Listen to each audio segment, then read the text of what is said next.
Thank you. Thank you very much, Mr. Manning. Mr. Chair, I think Ms. Kennedy's mic might be muted. So someone may need to call her. Okay, is anyone from IT on the line that can call Ms. Kennedy? Yes, sir. I'll call her right now. Thank you. Thank you very much, Ms. McBride. Again, that brings us to presentation of proclamation. That's one of them is building safety proclamation. I also have another proclamation that was not added to the agenda. We have to come back to and add to when we adopt the agenda, and that was a proclamation regarding bike proclamation. But Ms. Roberts, I think you have the proclamation regarding the building safety. Yes, sir, I do. You want to read that for the record? Yes, sir. A proclamation recognizing May 2020 as Building Safety Month. Whereas Richland County is committed to recognizing that our growth and strength depends on the safety and economic value of the homes, buildings, and infrastructure that serve our citizens both in everyday life and in times of natural disaster. Our confidence in the structural integrity of these buildings that make up our community is achieved through the devotion of vigilant guardians, building safety and fire prevention officials, architects, engineers, builders, tradespeople, design professionals, laborers, and others in the construction industry who work year-round to ensure the safe construction of buildings.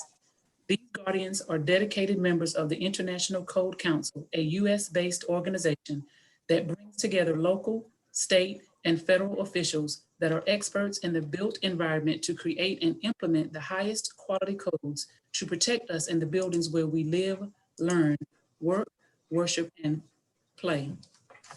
Our communities benefits economically and technologically from using the international codes that are developed by a national voluntary consensus codes and standards developing organization.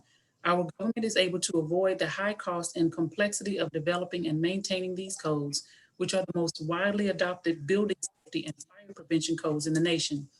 These modern building codes include safeguards to protect the public from our natural disasters, such as hurricanes, snowstorms, tornadoes, wildland fires, floods, and earthquakes.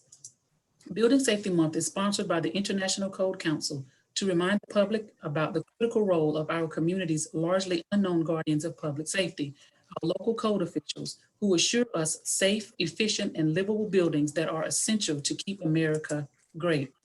Code officials, partners in community safety and economic growth, the theme for Building Safety Month 2020, encourages all Americans to raise awareness of the importance of building safe and resilient construction, fire prevention, disaster mitigation, and new technologies in the construction industry.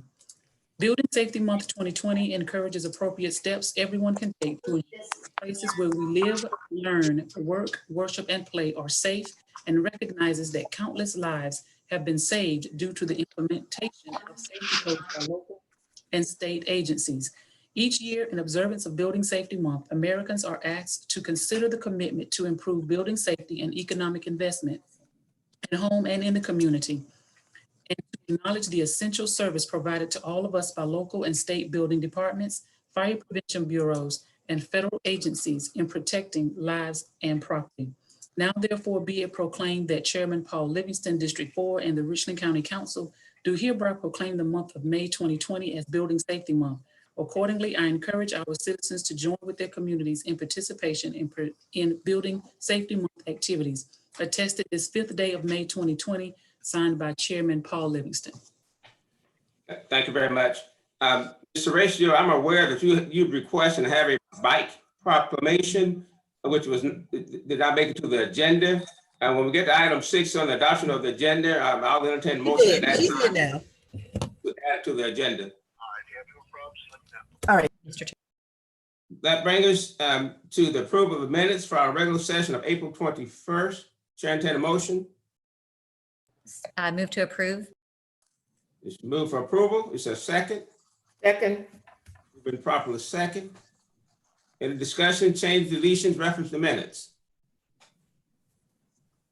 There being none, Ms. Ross, can you call the roll for adoption of approval of the minutes? Yes, sir. Malinowski, Yes. Dickerson, yes, McBride, Yes. Livingston, Yes. Teratio, Yes. Walker, Yes. Kennedy, yes, Manning, Jackson, Yes. Myers, Newton. yes, It passes.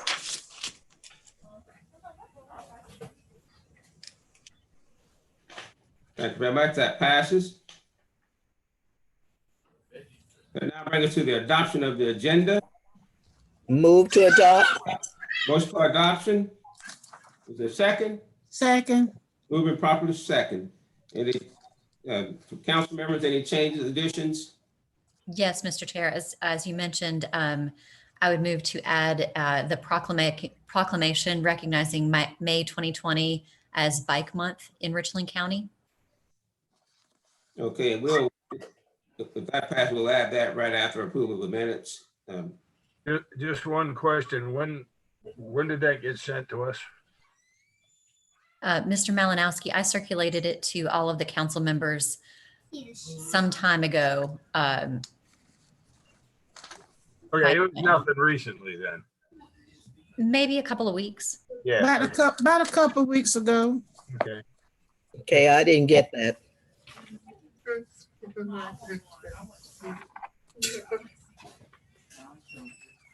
That's a motion to add that item to the agenda. I'd like to suggest on the chair's report, request for us to have a zoning public hearing on the 26th via Zoom. I want to just discuss that under the chair's report. Mr. Chair, you need a motion to add that agenda to the agenda? Yeah, those are two items, the motion for those items to be added to the agenda. Mr. Chair, I move that we add those two items to the agenda. Second. It's been moved. Is there a second? Mr. Chair, Mr. Smiley, recognized. thank you. Just for the sake of correctness also, and unless something came out that I didn't get, that this is a special session meeting. And on page 3 of the agenda, it says regular. On the cover, it says regular. And also, it's 5 o'clock, not 6 o'clock, as indicated everywhere in here. Right, and let the minutes reflect special call. Thank you, Mr. Malinowski. Yeah, I'm done. Any other comments reference to the agenda? If not, it's been moved and properly second for adoption of the agenda as amended. Ms. Roberts, can you call the roll? Malinowski, Yes. Dickerson, McBride, I voted yes, Ms. Roberts. Yes. yes, ma'am. Thank you. Livingston, Yes. Teratio, Yes. Walker, Yes. Kennedy, Yes. Manning, Jackson, Yes. Myers, Newton. yes, It passes. Thank you. The agenda is adopted. So our next item will be the proclamation, the bike proclamation, Mr. Ratio. You want to read that for the record? Yes, thank you, Mr. Chair. A proclamation recognizing May 2020 as Bike Month in Richland County. Whereas the bicycle is an economical, healthy, convenient, and environmentally sound form of transportation and an excellent tool for recreation and enjoyment of Richland County's scenic beauty. And whereas during the months of March and April 2020, when Richland County citizens have observed physical distancing practices for the sake of public health, cycling has been an integral component of maintaining the physical and mental health of families. And whereas throughout the month of May 2020, the residents of Richland County will continue to experience the joys of bicycling. And whereas creating a bicycling friendly community has been shown to improve citizens' health, well-being, and quality of life, economic growth in Richland County, attract tourism dollars, improve traffic safety, support student learning outcomes, and reduce pollution, congestion, and wear and tear on our streets and roads. And whereas the Comet and the Blue Bike program will promote biking for working and recreation and attract more visitors to enjoy our local restaurants, hotels, retail establishments, and cultural and scenic attractions in the future. Now, therefore, it be it proclaimed that Councilwoman Allison Terratio, District 5, and the Richland County Council do hereby proclaim May 2020 as Bike Month in Richland County and urge all residents to join us in this special observance. Thank you very much. Thank you, Mr. Chair. That brings us to item 7 on our agenda, the report of the attorney for executive session items. Mr. Smith. Yes, Brad Barra from Legal. I'm here for Mr. Smith. Yeah, we don't have any items for executive session. Thank you. Thank you.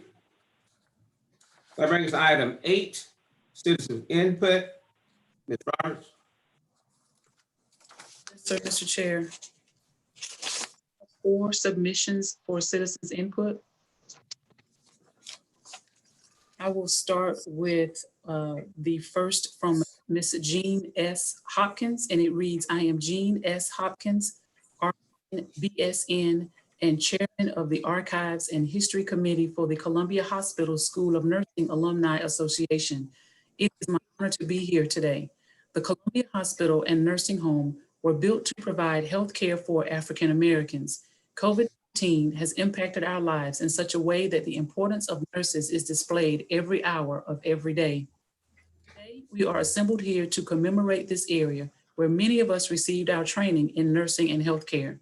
We cherish fond memories of this place, and it will never be forgotten. There was a time when many of us who provided healthcare to our Black patients were forced to practice our skills and care for our patients at the Waverly Good Samaritan Hospital because we were denied privileges at the Columbia Hospital.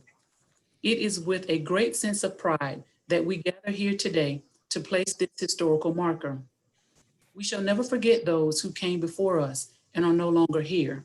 We honor and praise their commitment and dedication as they served during years of segregation.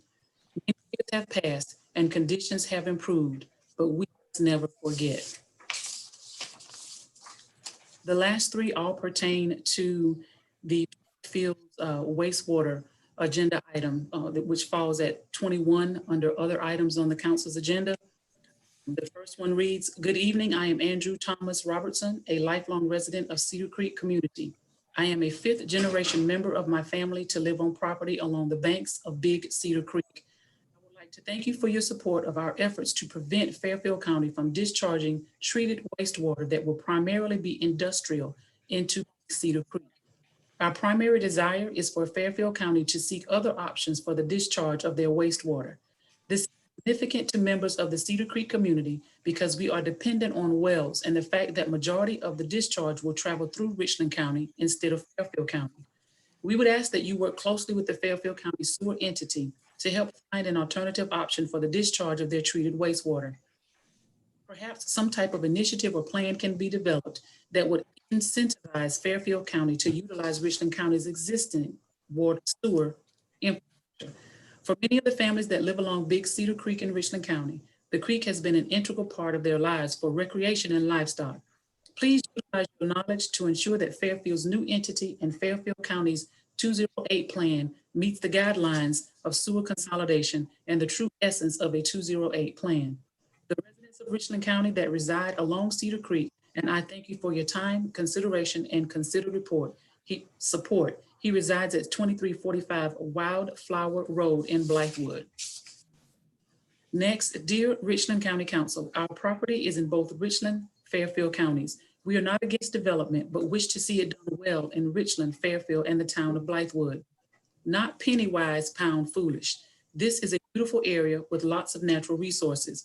Fairfield County needs a wastewater treatment plant in order to grow, but it should not be done at the risk of endangering a watershed vital to Richland and Fairfield counties' existing community and wildlife. We propose a collaborative effort with Richland and Fairfield counties and the town of Blythewood for a win-win situation. As the pastor said, the key to pollution is dilution. Big Cedar Creek is not the answer for the discharge of treated wastewater. Homeowners and farmers have wells for their only possible water source all along the creek. There is also creek-dependent wildlife. The creek is dry in parts during the summer, When the upstate has a hearty rain, the Broad River backwashes up Big Cedar Creek all the way to Harmon Creek. Where would the wastewater go then?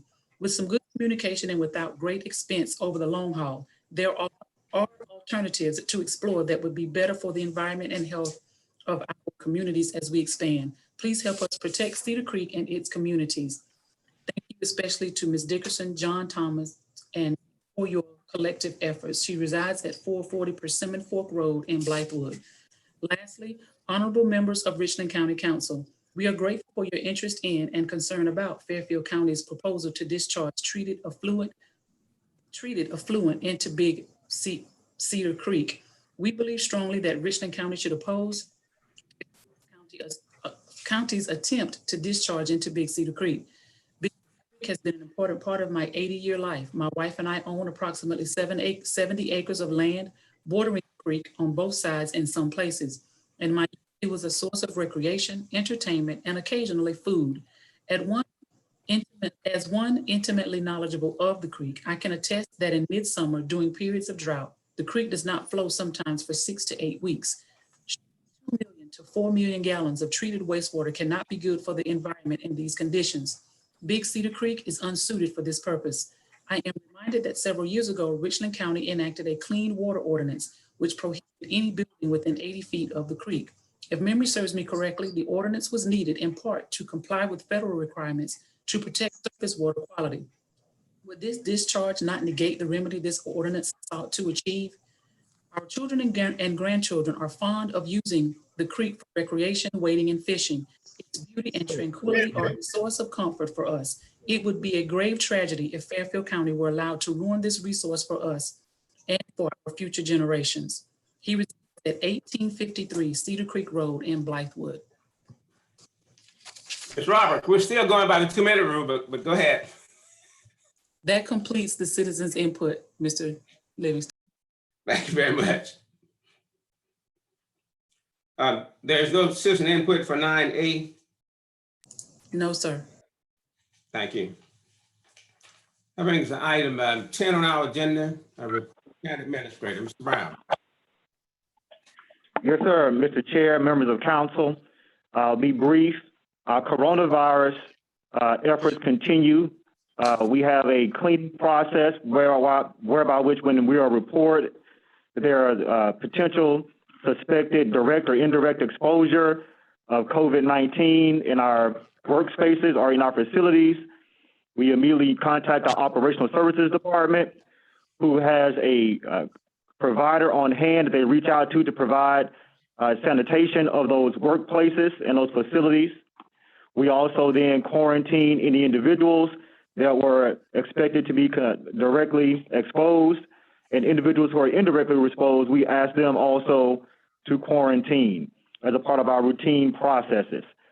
In multiple stations within the county, particularly our emergency management services, with our detention center as well, we have screening processes in place using non-contact thermometers to screen for temperatures of employees entering to provide their shift work.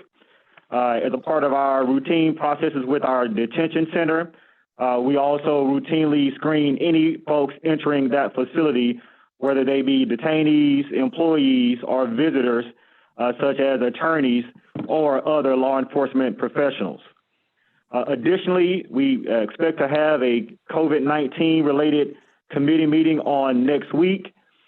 We expect that meeting will allow us to have conversations with the committee as to how they may view bringing employees back into the workplace over a period of time, as well as how they may view beginning to open up processes to the public.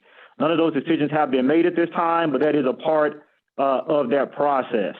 Last but not least, we continue to communicate to individuals impacted by COVID-19, whether they be a small business or whether they be a nonprofit who is effectively helping direct assistance to the residents.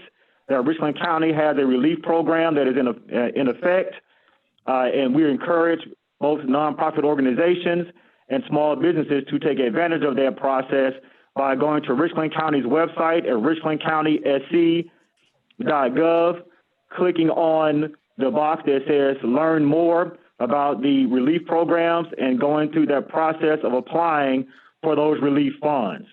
At this time, Mr. Chair, that will conclude my coronavirus update. Thank you. Anything else, Mr. Brown? That concludes your No, report? sir. Yes, sir. Thank you. Mr. Chair. What was that, Mr. Ratio? Yes. And also Newton. And Newton, you follow. Thank you. Thank you, Mr. Chair. This is the first time that we've heard from Mr. Brown since he shared with us what's the accident in his family. So I know we're all very professional here, and Mr. Brown is the consummate professional, but I just don't feel right going forward. As people who work together, we get to know each other personally. So I wanted to extend how much we are thinking of him and his family at this time. Thank you very much. And Mr. Brown, Thank you. We'll want to do that again and again. That brings us to the report of the clerk. Mr. Chair. I'm sorry, Ms. Newton, I apologize, you were next. No problem. Mr. Brown, you mentioned the county grants process, and I apologize if I missed it. Can you share with us approximately how many applications we've received for that grant process? I don't have the exact number in front of me, but at last count I heard it was over 200 that had applied for that process.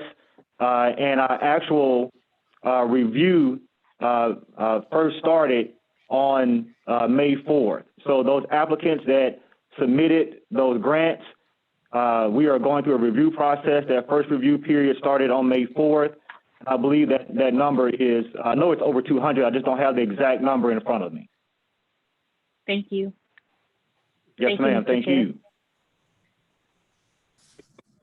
All right, we'll move on to the report of the clerk of council. Mr. Chair, there is no report from the Clerk of Council's office at this time. Thank you.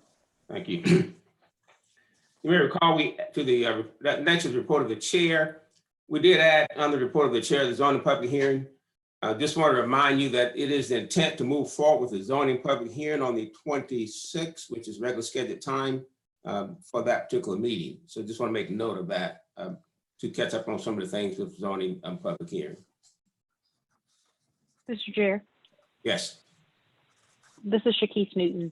In terms of the virtual zoning public hearing, what changes are we considering to incorporate public input and comment for that meeting? I'm not sure there'll be any changes. Folks are calling as they're doing now, unless staff have made some different adjustments, but I'm not aware of any other different means of doing it the way we're doing it now. Doesn't mean we can't do something differently though. Okay, thank you. Would staff have to respond to that? Yes, sir. We're considering doing it just as you are doing citizens input.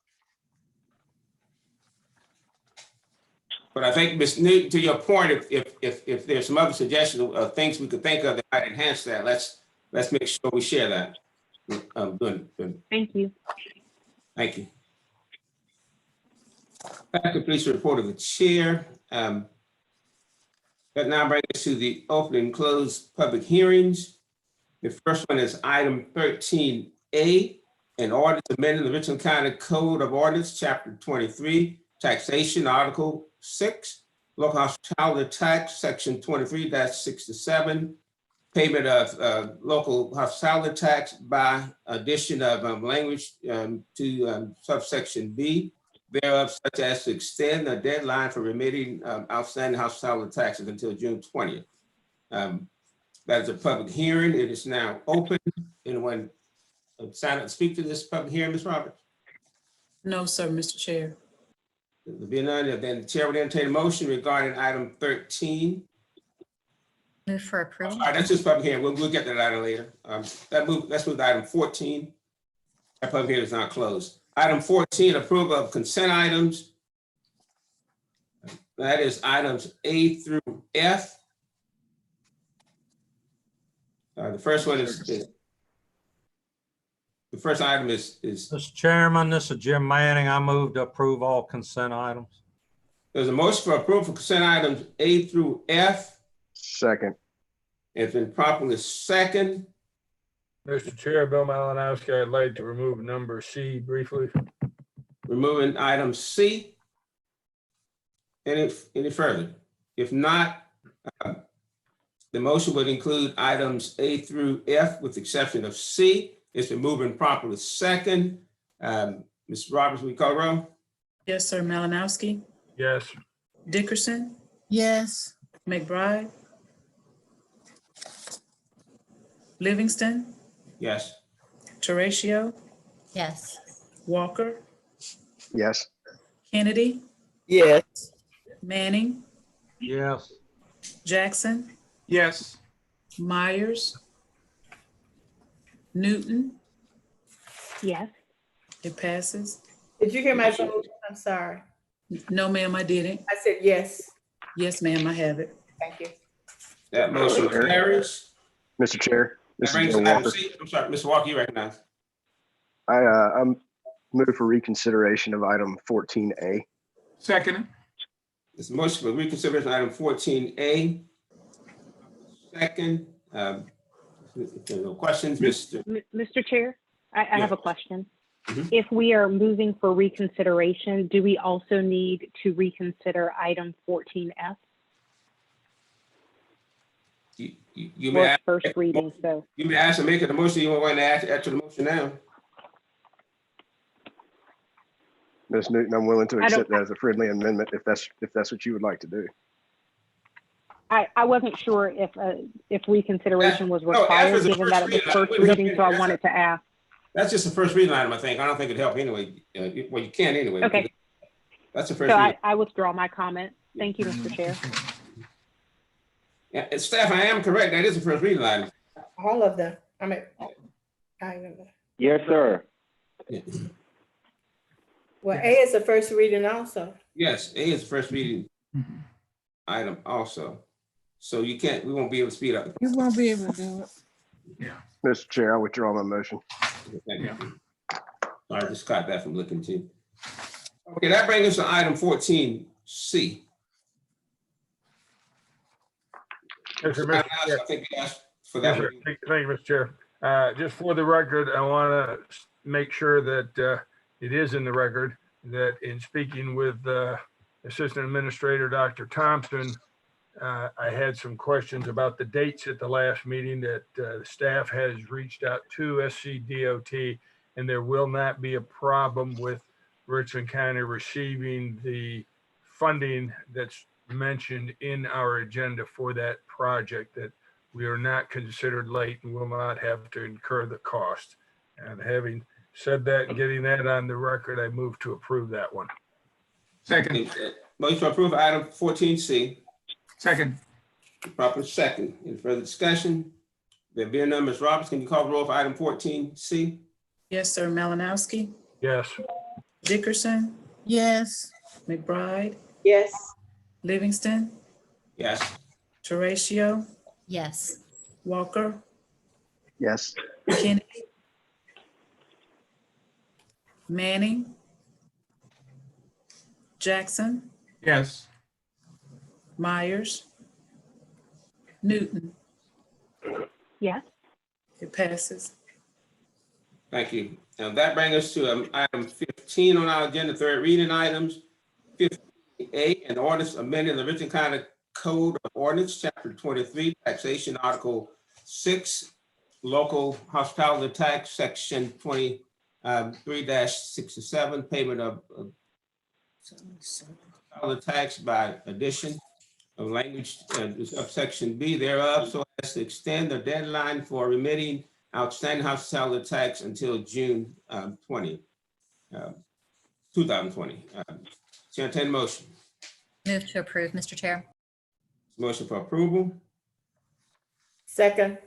is properly second. Any discussion? Mr. Chairman, Manny, you recognize. thank you, sir. On this item, since we started this with a first reading, there was a payment due, as I understand. for last month. Do we need to, can we add some language in here for anybody who did not submit it, thinking that we had already done this, so that we don't have to go through a process of fining or whatever we do for people who didn't do that last month? Is legal sitting on the line? Let's ask legal, can we, good point, make it retroactive, make sure it's clearly retroactive, Yeah, I think, Brad Paralegal. I think Mr. Malinowski talked about this when we first started a couple of 3 weeks meetings ago, as far as it's not, necessarily the pending ordinance doctrine, but the fact that once the county has announced its intention on this particular item to kind of forbear from collecting for that given period. I mean, I would just put in the motion for approval of this item, assuming that's where you want to go, that we add a language that says this is the collection, forbearance commences as of the date of the first reading of this item. Now, Mr. Mann, are you okay with that language?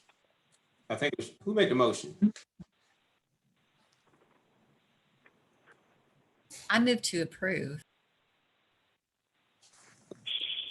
So do you need? Well, since you made the motion to approve, were you okay with that language? Add motion? Sure. I think that's a nice consideration. As a second of that motion, okay with that? Yes. Thank you very much. Discussion around item 15A. If not, Ms. Rob, we call roll for 15A. Yes, sir. Malinowski, Yes. Dickerson, Yes. McBride, Yes. Livingston, Yes. Teratio, Yes. Walker, Abstain for reasons of potential direct financial involvement. Kennedy, Manning, Jackson, Yes. Myers, Newton. Yes. It passes. Now that is a third reading item and a final reading, so we can clinch that one. Move to reconsider, Mr. Chair. No, it's not. I second that motion, Ms. Teratio. Let me make sure I'm correct on the fact that is the third reading, though. Yes, on the third reading. It's the third reading. It's been moved and second to reconsider item 15B. In discussion, there being none, Ms. Robinson, call the roll. Yes, sir. Malinowski, No. Dickerson, No. McBride, No. Livingston, No. Teratio, No. Walker, Abstain, as previously mentioned. Kennedy, Manning, Jackson, No. Myers, Newton. No. It fails. That brings us to item 15B. In order to amend the Richland County Code of Ordinance, Chapter 6, Building and Building Regulations, so as to codify the 2018 edition of the International Residential Code and International Building Code, the International Fire Code, International Plumbing Code, International Fuel Gas Code, International Mechanical Code, the International Existing Building Code, the International Swimming Pool and Spa Code, the International Property Maintenance Code, and the 2009 South Carolina Energy Conservation Code and 2017 National Electric Code. Entertain motion for item 15. So moved, Mr. Chair. Second. Properly second. Any discussions, changes, deletions, anything related to item 15B? If not, Ms. Robinson, you call roll? Yes, sir. Malinowski, Yes. Dickerson, Yes. McBride, Yes. Livingston, Yes. Teratio, Yes. Walker, Yes. Kennedy,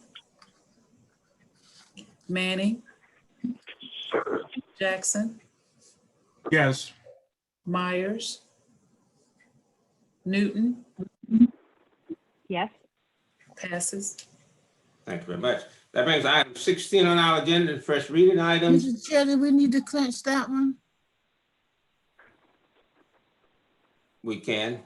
I'll make a motion to reconsider. Second, Motion for reconsider properly second. And if there's questions about that, if not, Ms. Robinson Coro for reconsideration, item 15B.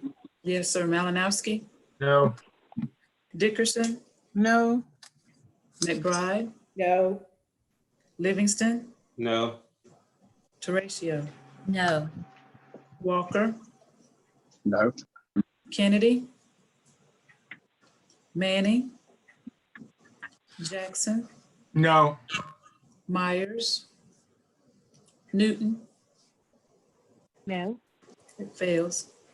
Thank you very much. That brings item 16A, our first reading items.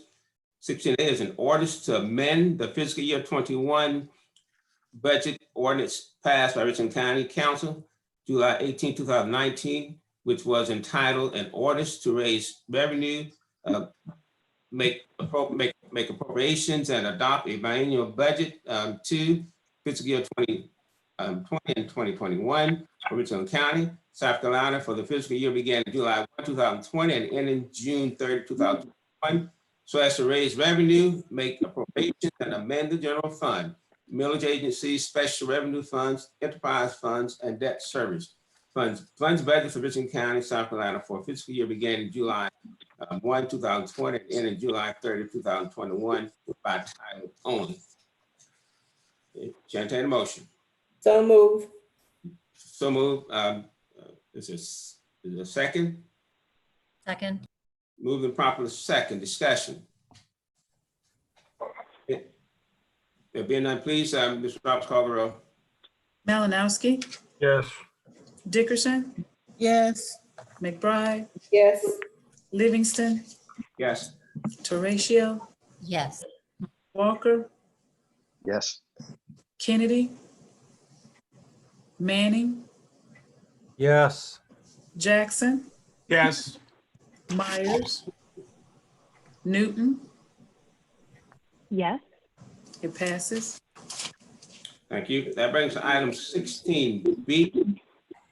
An orders to authorize the levying of ad valorem property taxes, which together with the prior year's carryover, other state levies, and additional amounts appropriated for Richland County Council prior to July 1, 2020, will provide sufficient revenues for the operations of Richland County government during the period from July 1, 2020 through July 30, 2021 by title only. Chair, entertain a motion. So move. It's been moved, Second. properly second. Any discussion? Ms. Robinson, call the roll.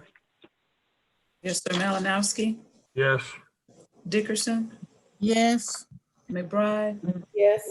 Livingston, Yes. Teratio, Yes. Walker, Yes. Kennedy, Jackson, Yes. Myers, Newton. Yes.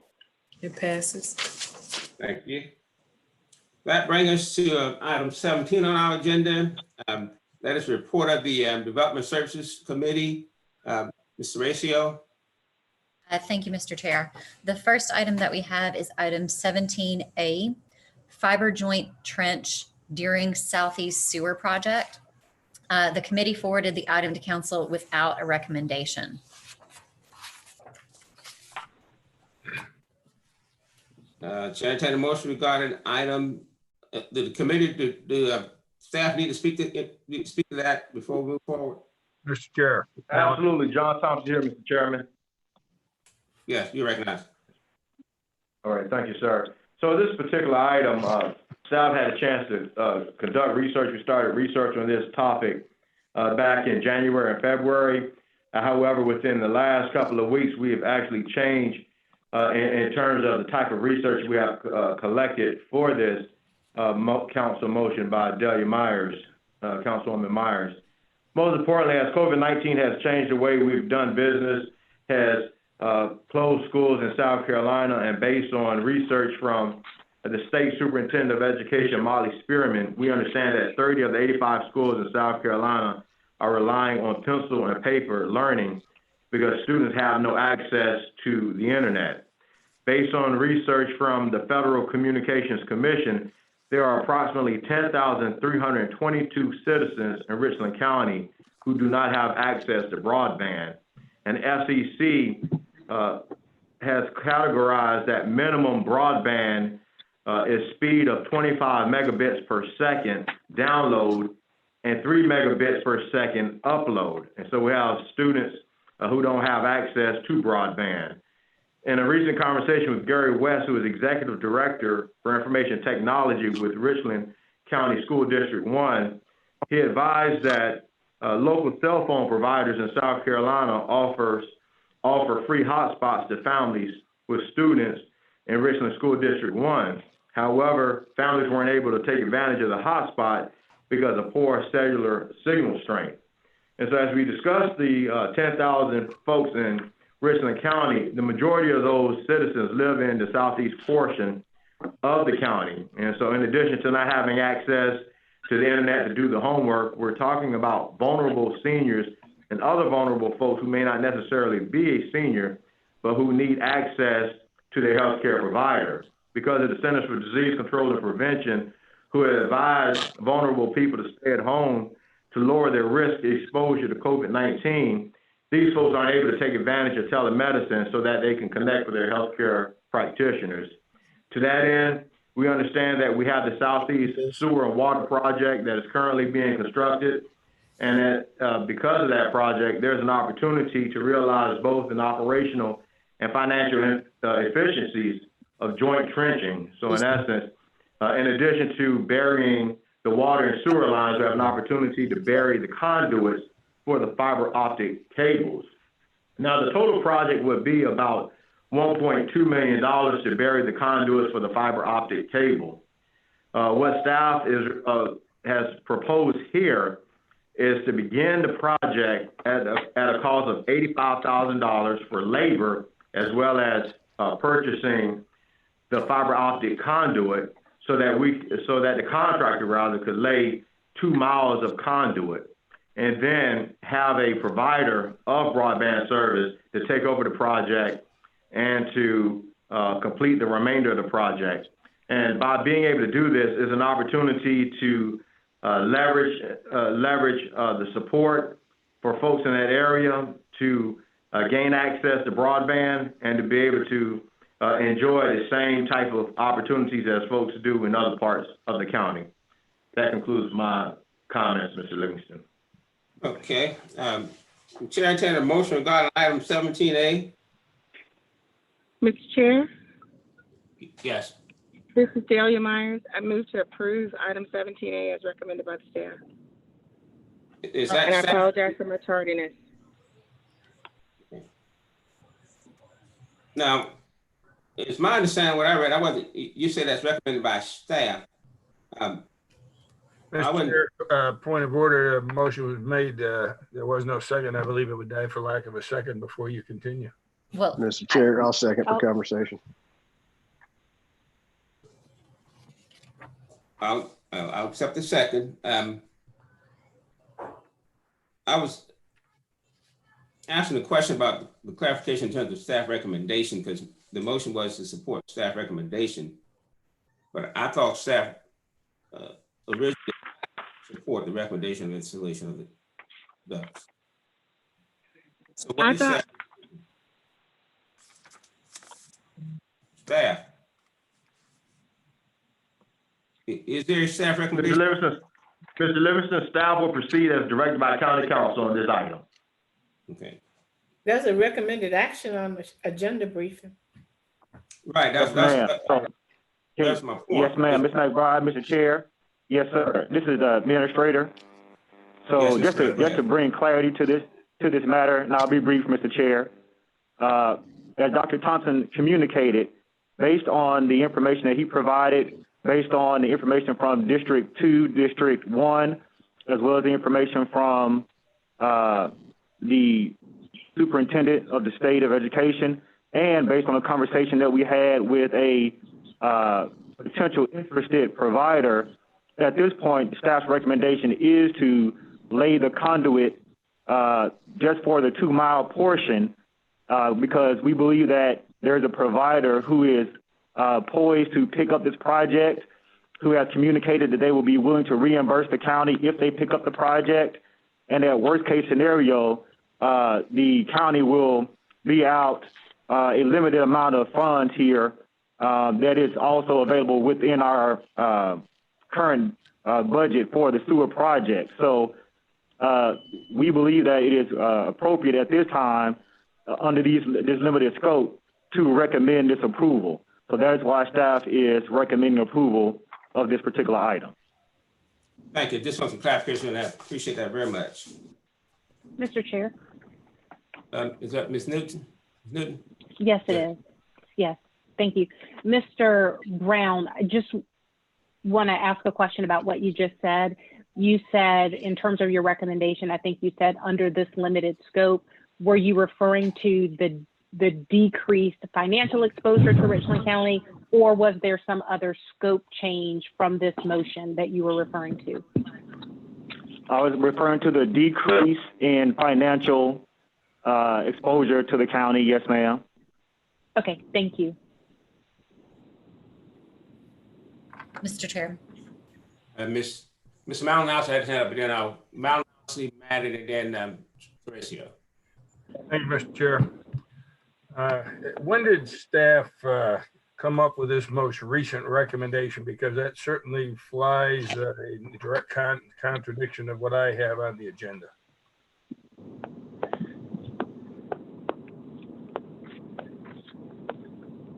Mr. Malinowski, we shared this staff, specifically me, I shared this information with the committee on last Tuesday. That conversation that I had with council or the committee on Tuesday was definitely different from what was written in the briefing document. I sent a revised document on Friday, May 1st to the entire council that reflects what I'm discussing this evening. Okay, well, I'd have to go back and look because I don't recall seeing that. I also don't recall any change in the staff's position during that committee meeting. But that committee meeting took place on March 25th. Or no, what date was that? April sometime? April 27th, sir. April 27th. And then since that, since all this information has come about since April 27th, I mean, to me, it's kind of like trying to explain to somebody that's just learning English the rules of one of our American sports of football or baseball, and expect them to understand it and then go on out and make a vote on whether they like it or not. This is a lot of information, a lot of technical information you provided us. The fact that the committee sent it forward with no recommendation tells me that maybe they didn't quite understand it fully either. But since you, at the end of April, have just come up with this information, it was my understanding some of the information just came about more recent than that. You've got legal review, budget review, finance review, all took place the middle of March.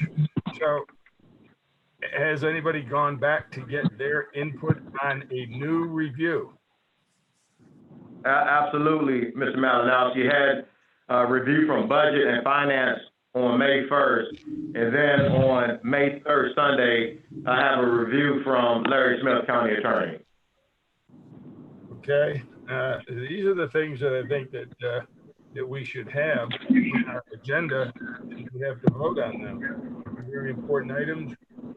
One question I have is you're mentioning that you believe there's a provider that will take over, and that in the worst case scenario, Richland County is out a limited amount of funds from the sewer budget. The sewer budget, since I kind of thought the sewer was an enterprise fund, are they allowed to commingle funds with something else like telecommunications when it has nothing to do with sewer.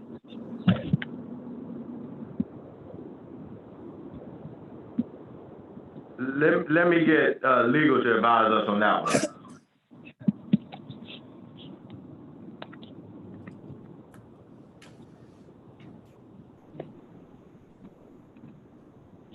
I don't hear anyone from legal. Mr. Malinowski, I'll get your response. Okay. Yeah, what's the funding source for this particular item? Bond funding? Okay, yeah, I mean, I would need to see the parameters of whatever the bond issuance ordinance was to see if it was a purpose that could be used for something like this. I mean, is it coming out of the general treasury?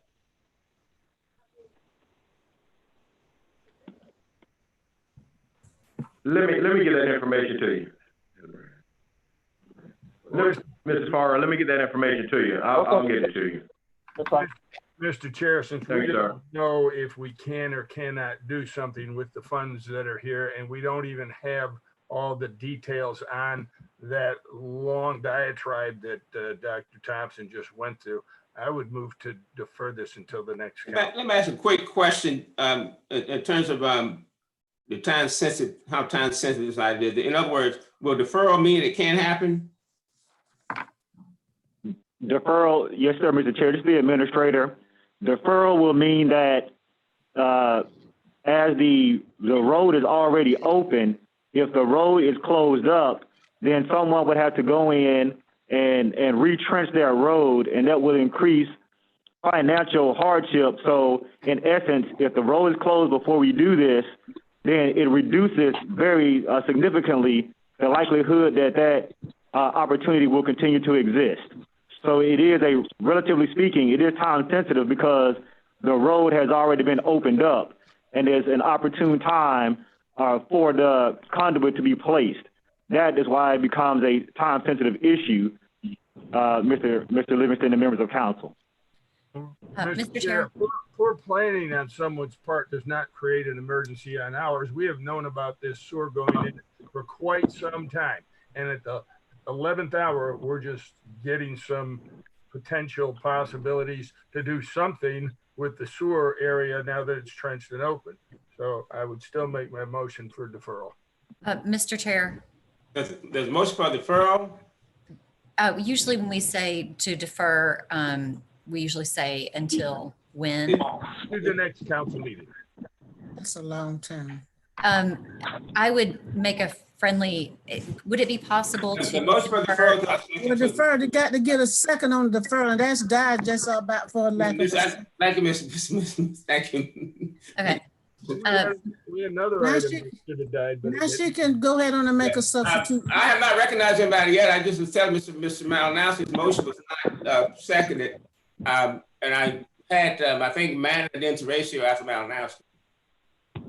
Thank you, Mr. Chairman. So one concern that I have that is a great concern to me, not really directly this, because the importance of this for the citizens is really, really impactful. Concern that I have is we received a briefing on Friday evening, late in the afternoon or early evening, saying that what was in the packet wasn't accurate and here was a replacement. And I understand due to the time sensitivity of doing that. However, when we talk in terms of transparency, when we talk in terms of citizen involvement, citizen participation, we had public hearing earlier, or not public hearing, but opportunity for the public to speak. The great concern that I have at the moment is that this briefing was not substituted into the published agenda that we have online. So at the same time it was sent to us, it seems like the agenda should have been corrected online. And even if, you know, people didn't want to work over the weekend, when they came to work on Monday, seems like the first thing to do would have been to go online and give the public the correct agenda. So as of 4:59, anybody in the public who looked at the agenda were still seeing what we received before the updated briefing. The other concern that has just come up is Councilman Malinowski asked, has legal reviewed this? Has the budget and finance people reviewed it? The answer was yes, but then a specific question just about the funding and could we do it this way? Legal said, I don't know, I'd need to look at it. Well, either we didn't quite get told right that legal reviewed it, or we have a serious deficit in legal review. And either way, it alarms me in making a decision tonight that A, the transparency and providing the information that we had as of Friday evening was never put out publicly prior to this meeting. And secondly, it doesn't really matter to me whether legal didn't review it and we were told they did, or whether they reviewed it and right now they don't have any idea whether we can do this or not. As a deficit of their review, doesn't matter to me which of those two is true. The fact that one of them is true very much alarms me in moving ahead with such a financial commitment when those two things have not taken place. Thank you, and I yield the floor back. Yeah, Mr. Chairman. Mr. Ratio and Ms. Newton. And then Ms. Myers, please, sir. And Ms. Myers. I will hold on my question until I hear from my colleagues. Then I have Ms. Newton and then Ms. Myers. Yes. So I had two questions.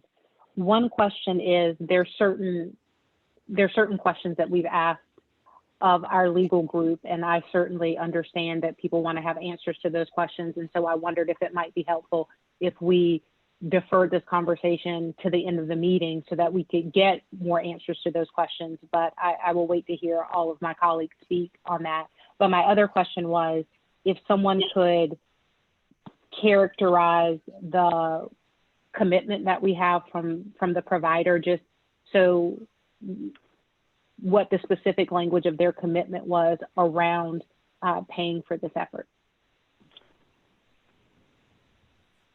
Yes, ma'am, Ms. Newton. So the commitment from the provider was that I'm sorry, did I interrupt? Okay. The commitment from the provider was that they needed a little bit of time to go through their regular process, but that this was a project that they believed would fit within what they would like to be able to do, and that they just had to go through their routine process. And in the meantime, so that we would not lose the ability for the road to be closed back up and that conduit laid, that roughly a 5-mile roll of conduit roughly cost about $21,000 to $25,000, if I'm not mistaken, and that the associated labor cost, along with that roll of conduit, would be the amount of total dollars the county would be out of.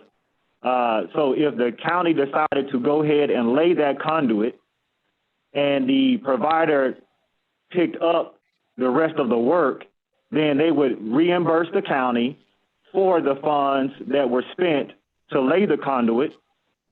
And if they chose not to do that, then the county's exposure will be limited to their labor cost and that roll of conduit, therefore providing the county with an opportunity to realize the laying of the conduit without taking on all of the risk of laying the full 33 miles and the $1.2 million. Thank you, Mr. Brown. Thank you, Mr. Chair. Thank you. I have Ms. Myers and then Livingston. Mr. Chair, did you say Ms. Myers? I'm sorry. Yes. Okay, so I would just, first of all, thank my colleagues who are at least, given this really important project an opportunity to be heard and looking at it carefully. And I would say that to the extent that what we're being asked to do is literally the risk of an $80,000 investment, which could be borrowed from and repaid to the general fund. And what they're saying is that the potential provider company would repay the county and continue the dig. So that's like a 30-day window. I mean, they're asking that we lay I think Dr. Thompson said 5 miles of conduit, as opposed to the county having a $1.7 million obligation to then go out and find a provider. And I think that to the extent that there is a provider that's standing in the wings, that for us to have the opportunity to fix a problem that we've all identified as a critical need in an area that desperately needs it, with the risk being $80,000 that the county is, according to the administrator and Dr. Thompson, more likely than not to get back. I do think that foregoing the opportunity to make Richland County and its learning opportunities and medical opportunities accessible to all of our citizens might be a little short-sighted. And I would also note that, importantly, many of the staff members, as well as some of my colleagues, were on the call that we had. I guess there were nearly 1,000 people on the town hall that we held for my district on Saturday.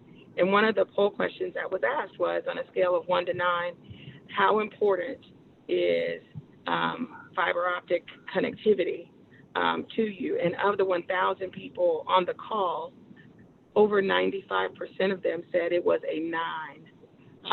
And that's not a resounding message from the people we represent. I don't know if we'll ever get one. And so I would ask that, given that we're being asked to not to run a fiber optic network, not to lay all the conduit, not to even take on the financial risk, but to not foreclose the risk by keeping this option open for a competitive provider who is willing to come to the table but needs time to get approvals brought to us, that foreclosing the opportunity is the greater risk in this context. And I'd ask my colleagues to please help me get this across the line and support this fiber optic opportunity for citizens who desperately need it. If COVID-19 has showed us anything, it's that access to fiber optics is critically important for students and for seniors at this time. And we would also be well down the road to making Richland County one of the first counties in South Carolina to have full fiber optic accessibility. Thank you. Mr. Chairman. I have Livingston, then just quickly, because I want to try to understand what we're being asked here. What is the total amount, what is the cost of the labor and the conduit based on what we're talking about now? What's that cost to the county? The total cost of the county was to assume the risk is $1.2 million for labor and material, Mr. Livingston. However, what the county staff members are proposing is $85,000. So we're not talking about the 1.2 or the 1.7 we talked about before. We're talking about 85. Right, yes, sir. Just laying 2 miles of conduit, not the 30 or so miles of conduit. Mr. Chairman, I'd like to make a motion. Did I call on someone else? No. Let me finish my clarification, Mr. Manning. So we're talking about $85,000. Okay. Mr. Manning, go ahead. I move that county council to vote $85,000 to this project. I second it. Moving properly second. Any further discussion? Mr. Chairman, Brad from Legal. Yes. Yeah, well, I think in light of that, we need to identify where that money is going to come from, because this, Be my question to the funding source, yes. Yeah, because what legal was asked to do and what we did was provide an opinion about whether or not the public funds could be used for this purpose as a public purpose. That's the opinion we provided. Nobody asked us what pot of money this is going to come out of. So if that's a concern, that's, we have a finance and a budget review, but the legal review was, nobody asked us to do that. So if you're going to devote the money, that's fine, but you need to designate where that's going to come from. Where's the administrator's intent for the funds to come from? The intent was for the money to come from bond funds, Mr. Livingston, Chair Livingston. Well, if we're going to move this project along, then I would suggest that we say bond funds if practical. If not, we just identify another source. Because I don't want to. Thank you. Yes, find sir. out later on That'll that be helpful. we vote for this, and all of a sudden we learn that you can't use the bond funds. Mr. Chair. I think that option was, yes, sir. Am I right that the county administrator, particularly since we're under this emergency, has the ability to spend up to $100,000? Is that correct? Related to the emergency? Well, when I was at the meeting as a member of the committee member, I kept hearing COVID was going to pay for this. The feds were going to pay 85% of this, that an attorney had read over the stuff and that a major portion of this was going to get reimbursed from there. And so I say that my motion says from the bond money, as was specified in the briefing sent to council, never published to the public. And if not, then the county administrator use his discretion on where to find the funding so we can get this $85,000 toward this project for all the reasons that Vice Chairman Myers specified. And I second that motion, Mr. I second that amended part of the your motion. Okay, we see how the motion on the floor just been amended and the amendment been accepted. Any further discussion? If not, I'll ask Rob to call the roll. Malinowski, No. Dickerson, Yes. McBride, Yes. Livingston, Yes. Teratio, Yes. Walker, Yes. Kennedy, Manning, Yes. Jackson, Yes. Myers, Myers, yes. Newton. Yes. It passes. Mr. Chairman, I move for reconsideration. I second that, Mr. Chair. Moving proper second reconsideration. Any discussion? There being none, please cast your vote for reconsideration for item 17A. Yay. Malinowski, Yes. Dickerson, No. McBride, No. Livingston, No. Teratio, No. Walker, No. Kennedy, Manning, Jackson, No. Myers, No. Newton. No. It fails. Okay, that moves. Mr. Chair, may I be recognized? Ms. Myers, go ahead. To Mr. Manning and Ms. Dickerson and to the rest of my colleagues, thank you so very much. This is critically important, certainly to the people I represent, but certainly to all of Richland County. I cannot tell you how deeply grateful I am for your help. Mr. Chair, may I be recognized? Ms. Dickerson, you recognize. Yeah, but thank you, Ms. Myers, because I'll be coming back for the Monticello Road in a little bit. So thank you very much. We need that same. And I will support broadband everywhere. Thank you so much. Thank you. That moves to item 17B, approval of requests. I'm sorry, Ms. Teratio, you see your report. Thank you, Mr. Chair. Item 17B, as you mentioned, is the approval to request funding for a proposed turn lane on Highway 378. That, alas, is another item that has been forwarded without a recommendation. Okay, is there a motion? Or does staff want to speak to that before we move forward? Yes, sir. Mr. Livingston, John Thompson again. And so we received crash data. I know that Mr. Malinowski raised a concern at the last committee meeting regarding this item. I wanted to know whether or not we had any crash data. So we received crash data from the South Carolina Highway Patrol that in the span of 12 months, there have been 5 accidents in that particular area. Staff also provided pictures of, at one accident scene, that there was an overturned vehicle. The issue is that once folks go to the landfill and they leave the landfill, they're making a left turn to get into the westbound lane on 378. For those vehicles that are hauling a trailer, that trailer is actually in the eastbound lane for folks on 378. As a result, cars who are speeding, the speed limit is minimum 55. However, we understand that with human behavior, some folks are going more than 55, and as a result, folks are having accidents. And so staff looked at this as a golden opportunity as the South Carolina Department of Transportation is doing a project on that road of resurfacing, that this is a good opportunity for us to be able to close that median for vehicles to make a right out of the landfill onto 378, and then at a safe point to be able to make a U-turn to get into the westbound lane of 378. Those are my comments, Mr. Livingston. Thank you. Any, Chair, motion regarding 17B?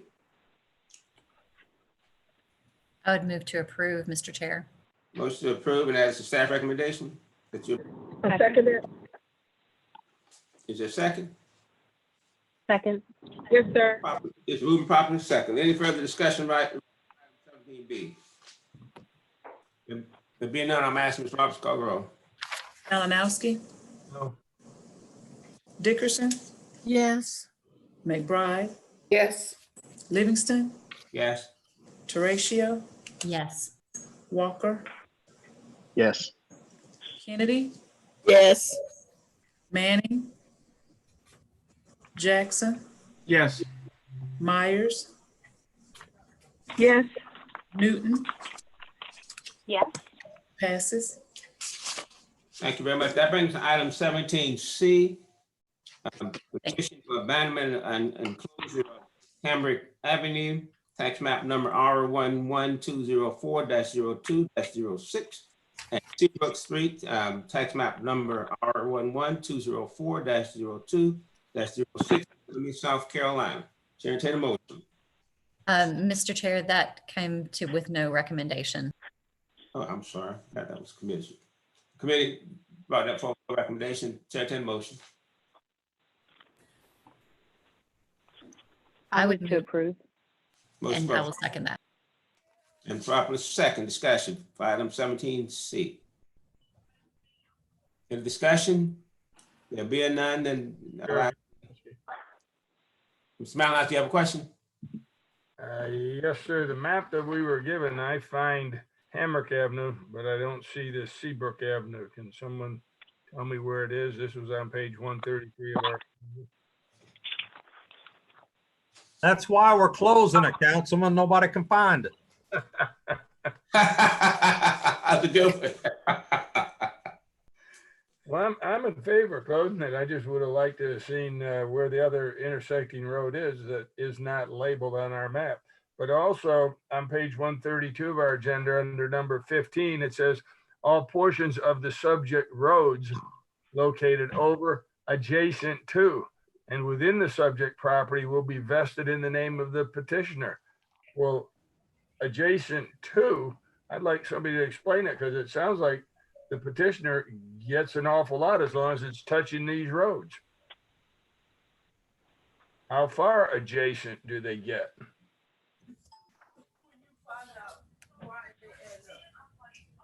Yeah, this is Brad from legal. All of this property, my understanding is in the city of Columbia. So what this is a petition that goes through the court system, and all they've named Richland County for the purpose of in the event we had any maintenance, which we do not for it. So anybody who would be an affected property owner would have an opportunity to come in and challenge it. But they're basically just wanting to close that roadway. It's actually some property behind the old Columbia Bombers, Mets, baseball stadiums, kind of like right beyond center field.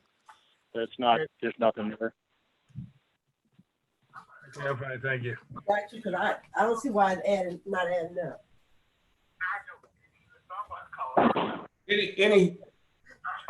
Any further discussion reference item 17C? Okay, it was moved, I did have a motion on that, did I not? Yeah. Yes. Ms. Robinson, call roll, please. Malinowski, Yes.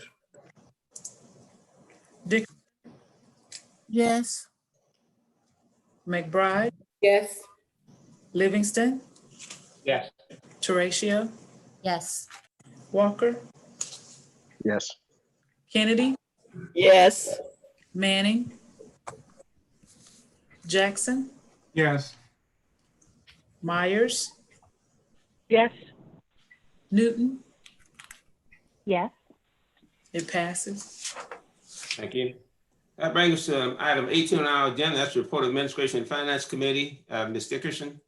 Thank you, Mr. Chair. The first item we have on the report of Administration and Finance Committee is item 18A, airport property used for promotional events, and you'll find that information on page 134 through 139.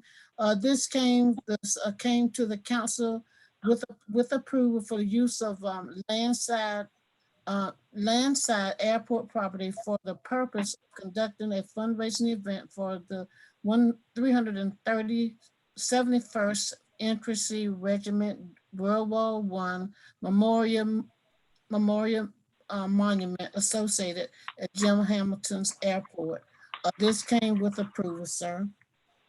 Committee's recommendation for approval. Yes. You've heard committee's recommendation. Discussion. There being none, I'll ask the clerk to call the roll for item 18A. Sure, I got my hand up over there. I apologize, Mr. Malinowski. Go ahead. Okay, thank you, sir. I asked a couple of questions during the committee, which I was told that I get the answers to. I did not see the answers. One of them was if taxpayer-owned property can be used legally for fundraising events, regardless of whether it's a nonprofit or not.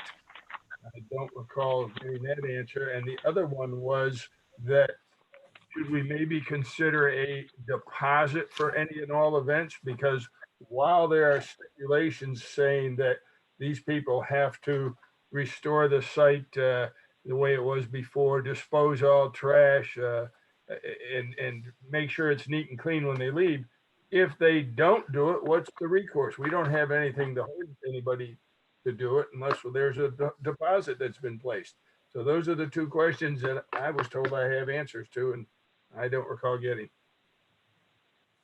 Mr. Emerson is on the phone, is online, I believe. Ms. Emerson, can you address that problem? Yes, Madam Chairman. Thank you very much. Chris Eversman, Airport General Manager. Mr. Malinowski, I cannot answer the question with regards to fundraising on public property. I know it is routinely done, as Assistant County Attorney Brad Farah mentioned during the committee meeting, that our support of the United Way is routinely done. So I kind of thought that issue had been addressed, but I'm going to leave that to the legal staff. With regards to your question about what recourse we might have, I did update, you'll recall at the committee meeting that the draft hold harmless agreement had been left out of the packet. That was provided to administration, I think the day after the committee meeting, and I did adjust or edit the document to include the ability of us to charge if they failed to meet their obligation to restore the area. It did not ask for a deposit, but it did establish that we could charge in the event that we had to restore anything because of their failure.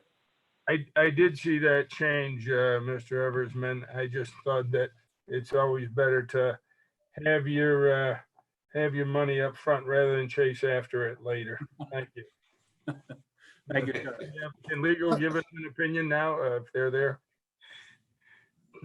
Yeah. So here's the thing on that. There's a state law that deals with this. It's called solicitation of charitable funds. And, you know, the key is you just need to be prepared to have a policy. You know, if you're going to allow one group to come in, you may have another group that is soliciting for a cause that you may not, you know, not everybody may agree with the same level of enthusiasm about. So that's an issue in the policy. But as far as the legality of it, you know, it's permitted to use as long as it's open and not discriminated against others for a similar purpose. Thank you, sir. Yep. Yes, sir. Thank you. Any other questions regarding item 18A? If not, Ms. Roberts, I should call the roll for item 18A. Malinowski, Yes. Dickerson, Yes. McBride, Yes. Livingston, Yes. Teratio, Yes. Walker, Yes. Kennedy, Yes. Manning, Yes. Jackson, Yes. Myers, Yes. Newton. Yes. It passes. Thank you, Mr. Chair. Item 18B, and thank my colleagues. Item 18B, Columbia Hospital Historical Marker. That information is on page 140 to 147. The committee forwarded this item to the council without a recommendation. Mr. Chair, Ms. Lynn, you recognize. I move to approve. Motion for I approval. second it. Properly seconded. Any discussion? Mr. Chair, You recognize. the only reason we did not the only reason I believe that we did not recommend the action was due to time. Oh, I would certainly agree. Okay, thank you so very much, Ms. Mr. Chair, There's no, Mr. Jackson. just a point of personal comment, and I may not be the only one, but if I'm not, that's okay too. This is especially near and dear to my heart because 4 years ago, I was born in the Waverly Hospital and listened very intently to the remarks made earlier from the citizen who chaired that work, because that is, in fact, part of an organization, Columbia Hospital, Waverly Hospital, where had it not been for that, I might not be here today, Ms. Dickerson. So I'm very honored to hear that happen. Well, that might not be a bad thing with some of my colleagues, I'm sure. Thank you, Mr. Chair. Well, thank you so very much. It would be a terrible thing.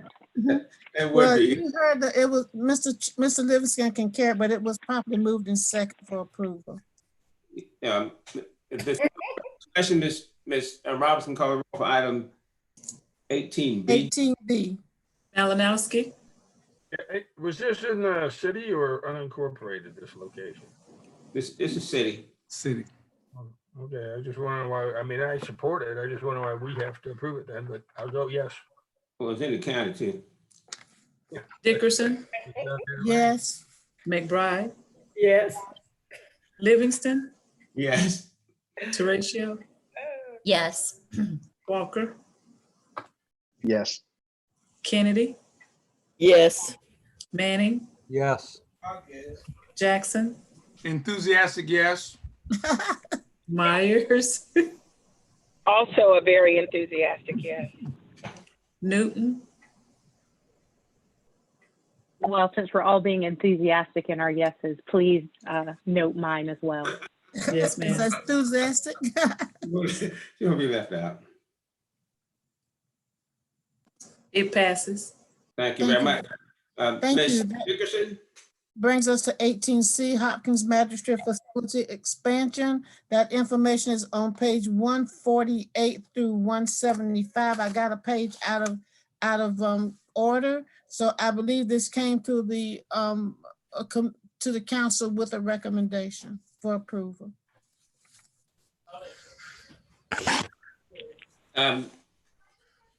Wait. You said with approval? Mr. Chair, Point of order. Mr. Chair, Point of order, first, Mr. Walker. I would yield to Ms. Myers. I think she's going to point out what I was going to point out. Go ahead, Ms. Myers. yeah, Mr. Chair, I was actually going to move to to defer this item as the question that was raised at committee made it seem time sensitive, but it's not. And I think Ms. Dickerson would be, I think unless Ms. Dickerson is opposed to it, I would move to defer to the next A&M meeting. I have no objections, Ms. Myers. You can make the motion to defer. So I would move to defer to that item. Before, may I ask, is it okay? Be brought back at that point. Hold 1 minute, sorry, someone for clarification. What's that? It's Newton, and I just wanted to clarify because I know deferrals are not debatable. It sounded like Ms. Myers wanted to send this back to ANF, and I just wanted to clarify what this deferral meant. Is that what she said? Let Ms. Myers clarify. It was coming without a recommendation, and I'm asking to defer it back for a recommendation out of ANF. Okay. Thank you. Because it needs to have a public meeting. Thank you, Ms. Newton, for clarifying that, because I wasn't sure either. Yeah, me either. Okay, thank you.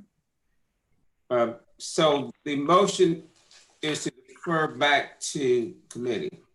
Yes, 18C. Ms. Myers, I'm sorry, Ms. Roberts, if there's no other questions, can you go ahead and call for, Wait, was there a second? If not, I'll second the motion. I thought it was. Oh, I'm sorry, I didn't hear. Yeah. For clarification, who made the second? I second. And Manning, both of us. Oh, sorry. Manning can take the credit. Mr. Manning can have the second. Thank you. Okay, so moving properly second, that's not debatable. Refer back to committee. Ms. Roberts, please call item 18C. Malinowski. Yes. Dickerson. Yes. McBride. Yes. Livingston. Yes. Teratio. Yes. Walker. Yes. Kennedy. Yes. Manning. Yes. Jackson. Yes. Myers. Yes. Newton. Yes. It passes.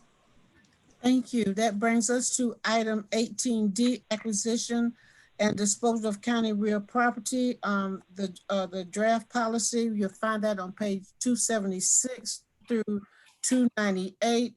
The committee forwarded this item to council without a recommendation. Mr. Chairman. Mr. Chair. You heard the committee's report, no recommendation. Chair, entertain a motion. Mr. Chair. Mr. Malinowski, you recognize. I'll make a motion to accept the staff's recommendation, which is on pages 287 to 292. The actual staff's recommendation is on 277 of our agenda. The motion to accept staff recommendation, a second. I'll second it, Mr. Malinowski. Moving properly second. Thank you, Ms. Dickerson. Discussion reference item 18D. There Mr. being Chair. none, I'll ask. Mr. Chair. Ms. Newton, you recognize. Yes, I'm sorry. I did just want to ask a question about this policy. I was just curious, two things. Number one is how this fit in, for lack of a better term, with the Renaissance, where there are a lot of things that we're looking at doing, and also looking at this policy that requires appraisals for any purchases that we select, which I think is an excellent idea. I was just curious to know, because I'm not sure that I read it in this policy, how appraisers were selected for this, if it was something where we were going out and finding a specific appraiser, or if we were going out, say, to the appraisers board where they randomly assigned appraisers for property. Ms. Newton, I'd have to let staff answer that because, reading that, I don't recall who did it, so I'm not really sure. Thank you, and sorry to get in the weeds on that. I just wanted to understand. Okay, we get someone from staff to respond to that. I'll ask for more clarification if they're not sure what they're responding to.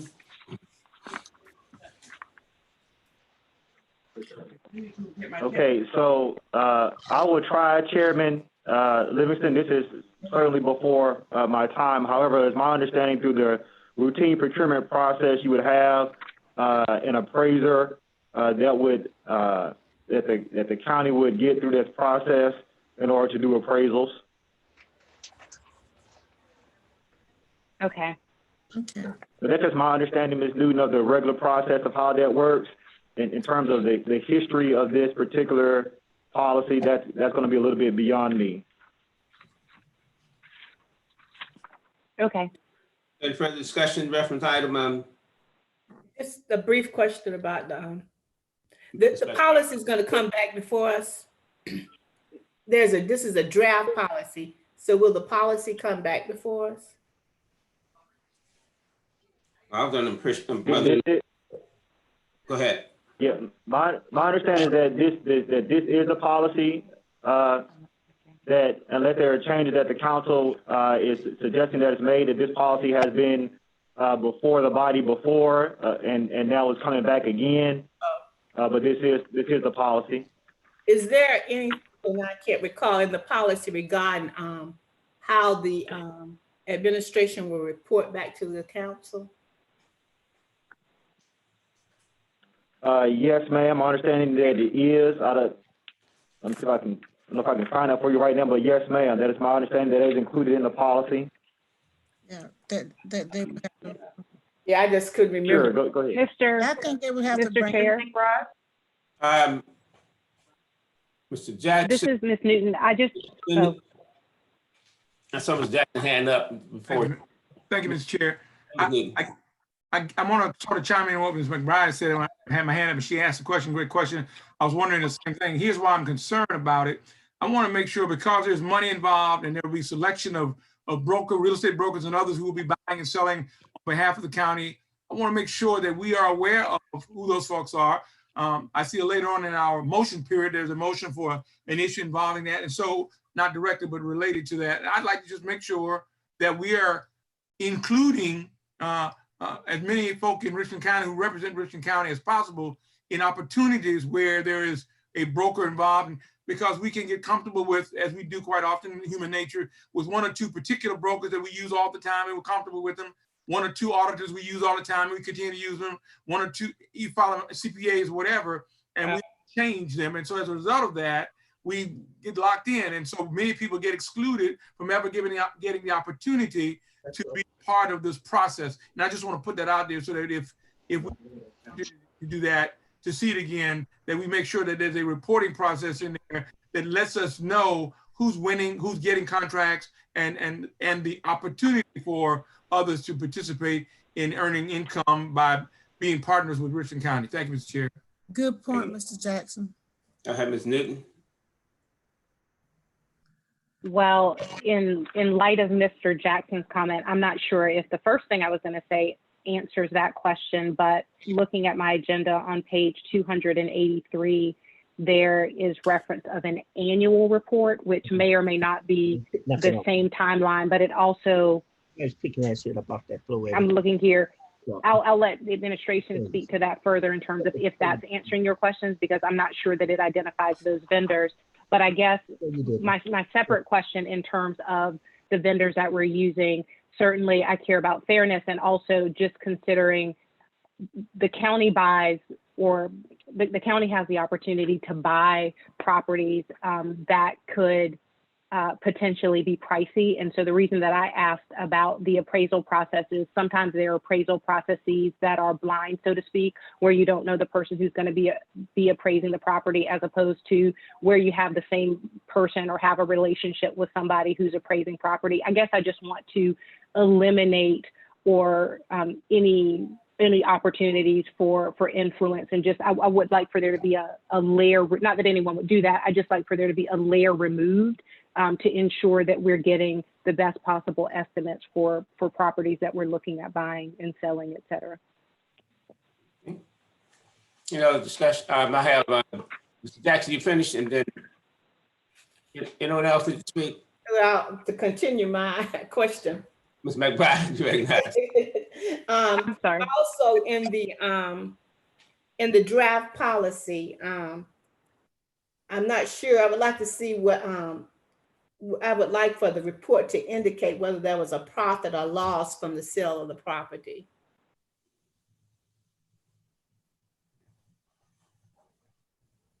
And if it's there, I may have missed, I read a lot, so it's easy to miss some of it. But I would like to make sure that we included that in the annual report. Good afternoon, Ms. McBride. This is Ashia Myers, Assistant to the County Administrator. On page 2A3 of your agenda, midway toward the page, approximately a paragraph up from subsection 4. It does say that the report itself will include any appraisals and estimates and then the consideration received in the sale. So that will show you the difference between the appraised value and what we got for the sale. Okay, I just want to see it, actually profit or loss. Yes, ma'am. Okay. Okay, any further discussion? If not, the motion on the floor is for approval. Item 18D, there's no further discussion. Ms. Roberts, can you call the roll for the vote? Malinowski? Yes. I'm sorry, I didn't hear you, Mr. Malinowski. Yes. Thank you. Ms. Dickerson? Yes. McBride? Yes. Livingston? Yes. Teratio? Yes. Walker? Yes. Kennedy? Mann? Jackson? Yes. Myers? Yes. Newton? Yes. Ms. Kennedy? Okay, it passes. Thank you. Thank you. Mr. Chair, we have one more item, item 18E. It's a clarification, sewer water connection. You'll find that information located on page 299 to 305. The committee forwarded this item also to the council without a recommendation. Okay, does staff need to say anything to this item before we take a motion on it? Yes, sir, Mr. Livingston, John Thompson here.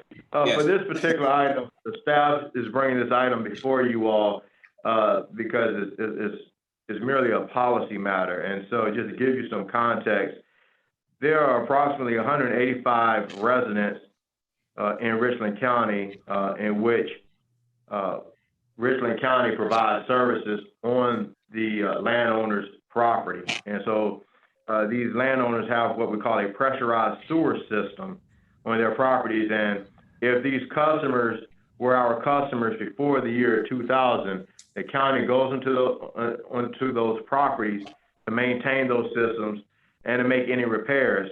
And this costs about $250,000 a year. Now, if someone else buys that home, that person is no longer grandfathered in, and they're responsible for maintaining their lines from their homes to our water main, to our lines in the right of way. And so, again, the purpose of this briefing document is to present to you all the context as well as the path forward with staff's recommendation as laid out here, that we offer the free tap solely for the valve connection at the sewer or main line. And then at that point, the resident is responsible for the connection from the sewer line or main line, water main line, to their homes. That completes my comment. Okay. Any questions about what's been asked at item 18E? If not, entertain a motion. Yes. Well, I have questions, Mr. Chair, but we can have. We need I make a motion, Mr. Chair. Okay. What was the motion? And Malinowski and Jackson. Was it seconded? I'm sorry. I'll second the motion if it hasn't been seconded. I apologize. Thank you. It's moving proper second. So thank you, Mr. Chair, for recognizing me. I didn't quite read this packet the way that it was just presented. So I just want to make sure that I'm clear on this. The way that I heard it just now had a lot to do with existing customers, but it also talks about tap fees for new customers.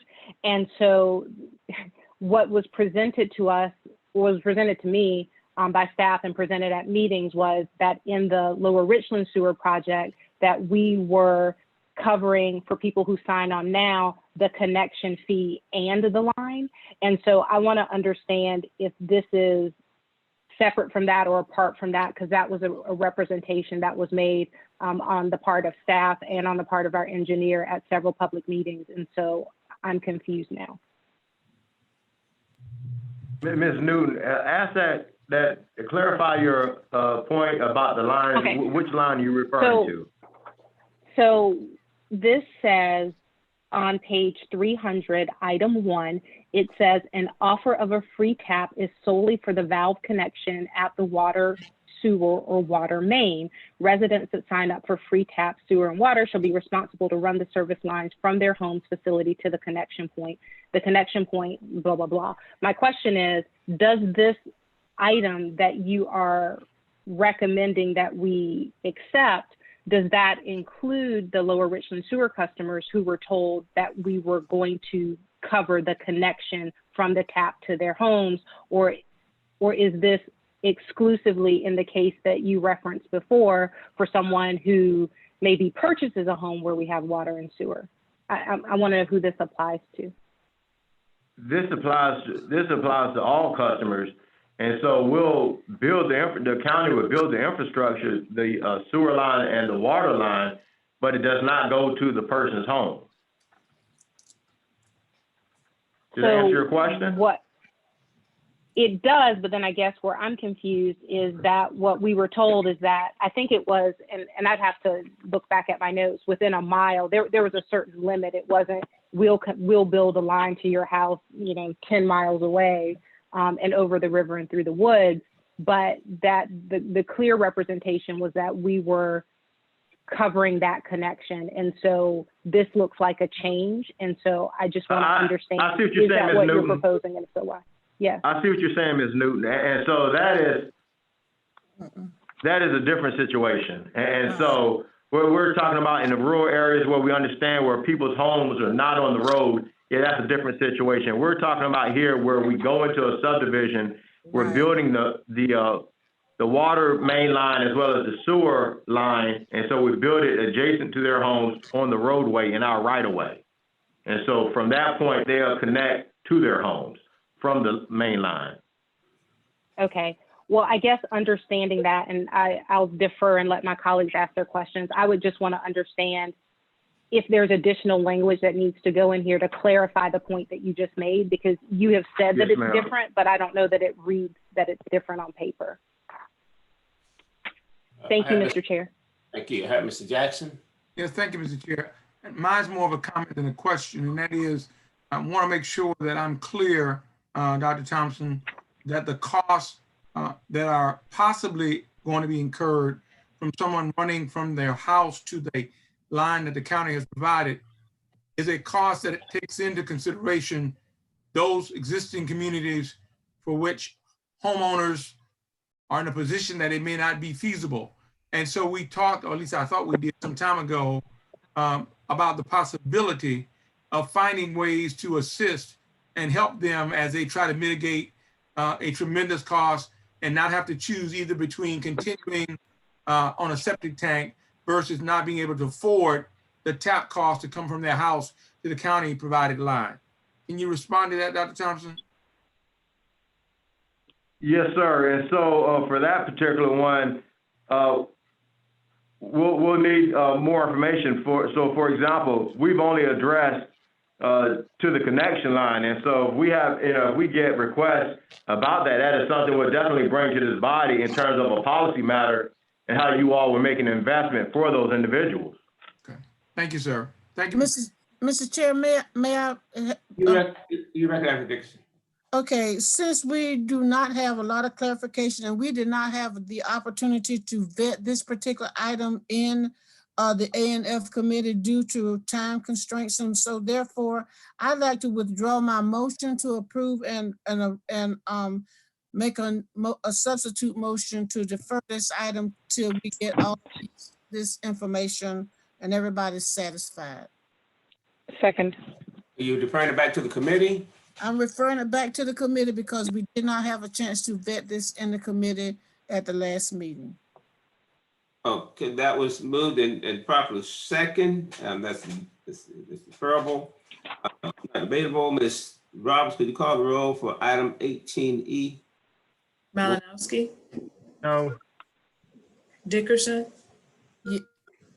Yes, for the deferral. McBride, Yes. Livingston, Yes. Teratio, Yes.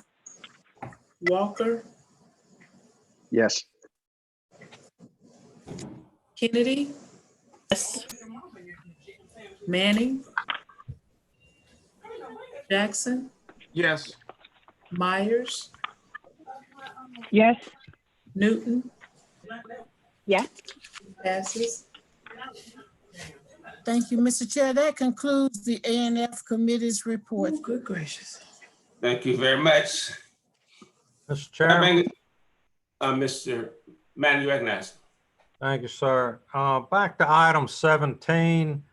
I don't believe you afforded the chairwoman of my committee to say, that concludes my report, Mr. Chairman. Remember that next time. Thank you, Mr. Manning. I'm still getting used to this. That brings us to item 19, the report of the Rules and Appointments Committee. Chair- Ask you. Chairman Livingston, before you move on, sir, please. You recognize, Mr. Brown. Is it? Thank you, sir. I just want to clarify on item 18D that approval that the council gave was for the policy as written. I don't remember That's all. the changes. Yeah. Yeah, and Mr. Chair, I wanted to, so that could kind of take effect to help staff out moving forward, I wanted to ask for reconsideration of that item also. Motion reconsideration for item 18. 18D? Yes. Second. Okay, I'll second that, Mr. Malinon. Properly second. There's no discussion. Please, Ms. Roberts, call the roll. Reconsideration of item 18D. Malinowski, No. Dickerson, No. McBride, Yes. Livingston, No. Teratio, No. Walker, No. Kennedy, No.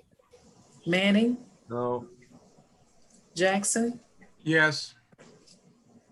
Myers, Yes. Newton. Yes. It passes, fails, sorry, it fails. Thank you. That brings us back to the report of the Rules and Appointments Committee. Mr. Malinowski. Yes, thank you, Mr. Chair. Item number 19A, 1A through C, the committee recommends to advertise those vacancies. You heard committee's recommendation. Matt, your medicine right there, how long be able to fix this? Well, you don't need to vote. We don't take a vote on those anyway, do we? No, we still don't. Yeah, we vote. All right. The committee's recommendation to advertise item Medicine's over there, and I have Jennifer. A, B, and C. Ms. Rob, call the roll for the committee's recommendation for item 19A. Malinowski, Yes. Dickerson, Yes. McBride, Yes. Livingston, Yes.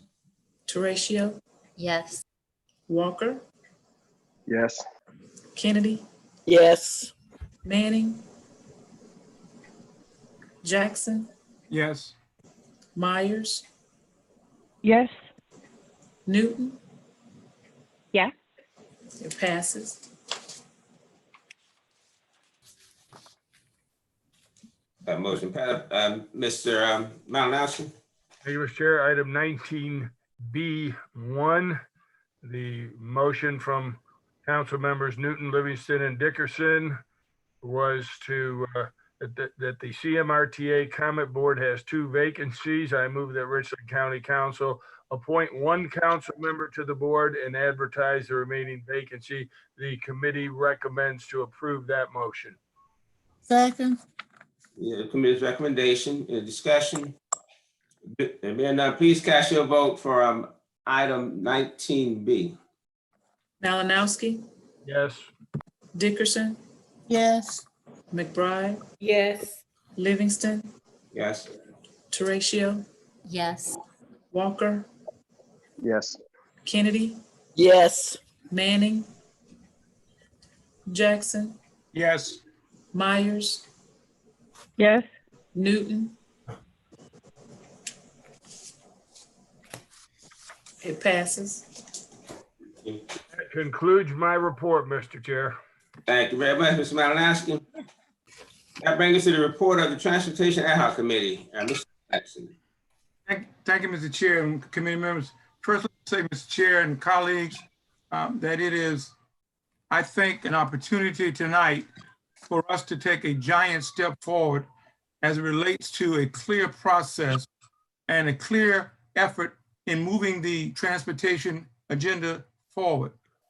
I think that since we have resumed work and have a closer handle on where we are with new staff members in place and trying to address the moving targets that have been given to the Transportation Committee, I think we now have an opportunity tonight to show the public that we've restored public trust in where we are today as relates to the recommendation that's coming up on item 20A, the project descope. And as I listened earlier tonight to the passionate plea for the fiber optic critical need in the lower part of our county, which I totally agree with 100%, and moving now rather than later. And we got a resounding yes from the majority of our council and a heartfelt thanks when that was approved. Certainly hope the results of the hard work of the Transportation Ad Hoc Committee will be seen in that same light. There was a work session that was held on March 3rd, where we received information, those who chose to come and participate in that work session on the project descope. And so item 20A, which is in your packet, pages 341 through 347, I have attempted to demonstrate the redirection of funds and the project that are being descoped to ensure that we can get back on track with what the public voted on in its referendum, and even the possibility of a tremendous surplus on the other side of that we will discuss at a later time in terms of how to move forward. So with that, I would like to offer for item 20A, coming from the committee, project descope, pages 341 through 347, and move to approve, Mr. Chair. And that's the committee's recommendation? Yes. Second. The committee's recommendation is for approval for item 20A. Discussion. Ms. Newton? Mr. Chair. And Mrs. Malinowski. Yes, thank you. Thank you, Mr. Chair, or both chairs for this work. I have a question looking at this, the descoping amounts for the remaining projects that are over the referendum and not under construction. The math that I did, we've reduced the scope on these. Some of these projects were 127% over referendum, 88% over referendum, et cetera. Of these, the Lower Richland Road widening was less than 10% under referendum. And I guess my question for staff would be, under the normal course of business when you're doing a construction project, would that be considered within the contingency amount that we usually plan for? This is a road widening in front of a school, and it's currently less than 10% over budget. If we accept this descope, we would remove 20% of the funding from the project. And the original thing that the project was, a road widening, wouldn't actually happen because the road wouldn't be widened at all. So again, my question is, when we look at our usual contingency amount for a project, is this an amount that would normally fall within that, given that it's less than 10%? Mr. Nehemiah, Ms. Newton. and along with Ms. Steele, I will allow him to respond, as well as Mr. Brown or Dr. Thompson before I give a comment. Ms. Newton, John Thompson here, and thank you so much, Councilman Jackson. And so the way we would normally in the past do projects, we would budget that amount with whatever the contractor would tell us for a particular project. So we'll budget that project amount even if it was over the referendum amount, and still add the 10% or so for contingency. And so that is the practice of the past. Now, as we're trying to descope these projects to make sure that we can be able to manage more projects and complete more projects, that is a possibility there where we're able to use a contingency amount to be able to account for that overage in that particular project. So that's definitely a course of action if that's the desire of this Transportation Ad Hoc Committee. And in terms of usual projects, because we see projects all the time with contingencies, the ones that I recall seeing tend to be in the 10 to 20% range. So I was just also trying to confirm what is our usual practice when we deal with projects, and maybe the penny might not ironically be a great example in this based on the process you just outlined. Can I respond to that as well? Sure. Yeah. Good afternoon, everyone. This is Allison Steele. Ms. Newton, you are correct. We typically do look at a 10% contingency, but we look at that when we have a final construction design, final set of construction plans with good quantities that we can base that 10% off of. This project is maybe 30% complete, so we have a long ways to go before we have a final set of plans to advertise. So it would be difficult to say that with our current estimate, the 10% is going to be exactly the amount shown. I would not feel comfortable guaranteeing that at this time. So I guess with it being 30% complete, at what point would you feel like you did have better numbers that you did feel comfortable about, or what would be the process for receiving those? I would feel more comfortable when we get to the 70% design. That gives us the numbers we need for what right-of-way we have to obtain. That's a big cost usually of these projects. So until we know exactly how much right-of-way and we get appraisals to know how much that's going to cost, this is really just a guesstimate. Okay, I have one more question, but I don't know if I know Mr. Jackson wanted to address this, so I don't know if I should ask later.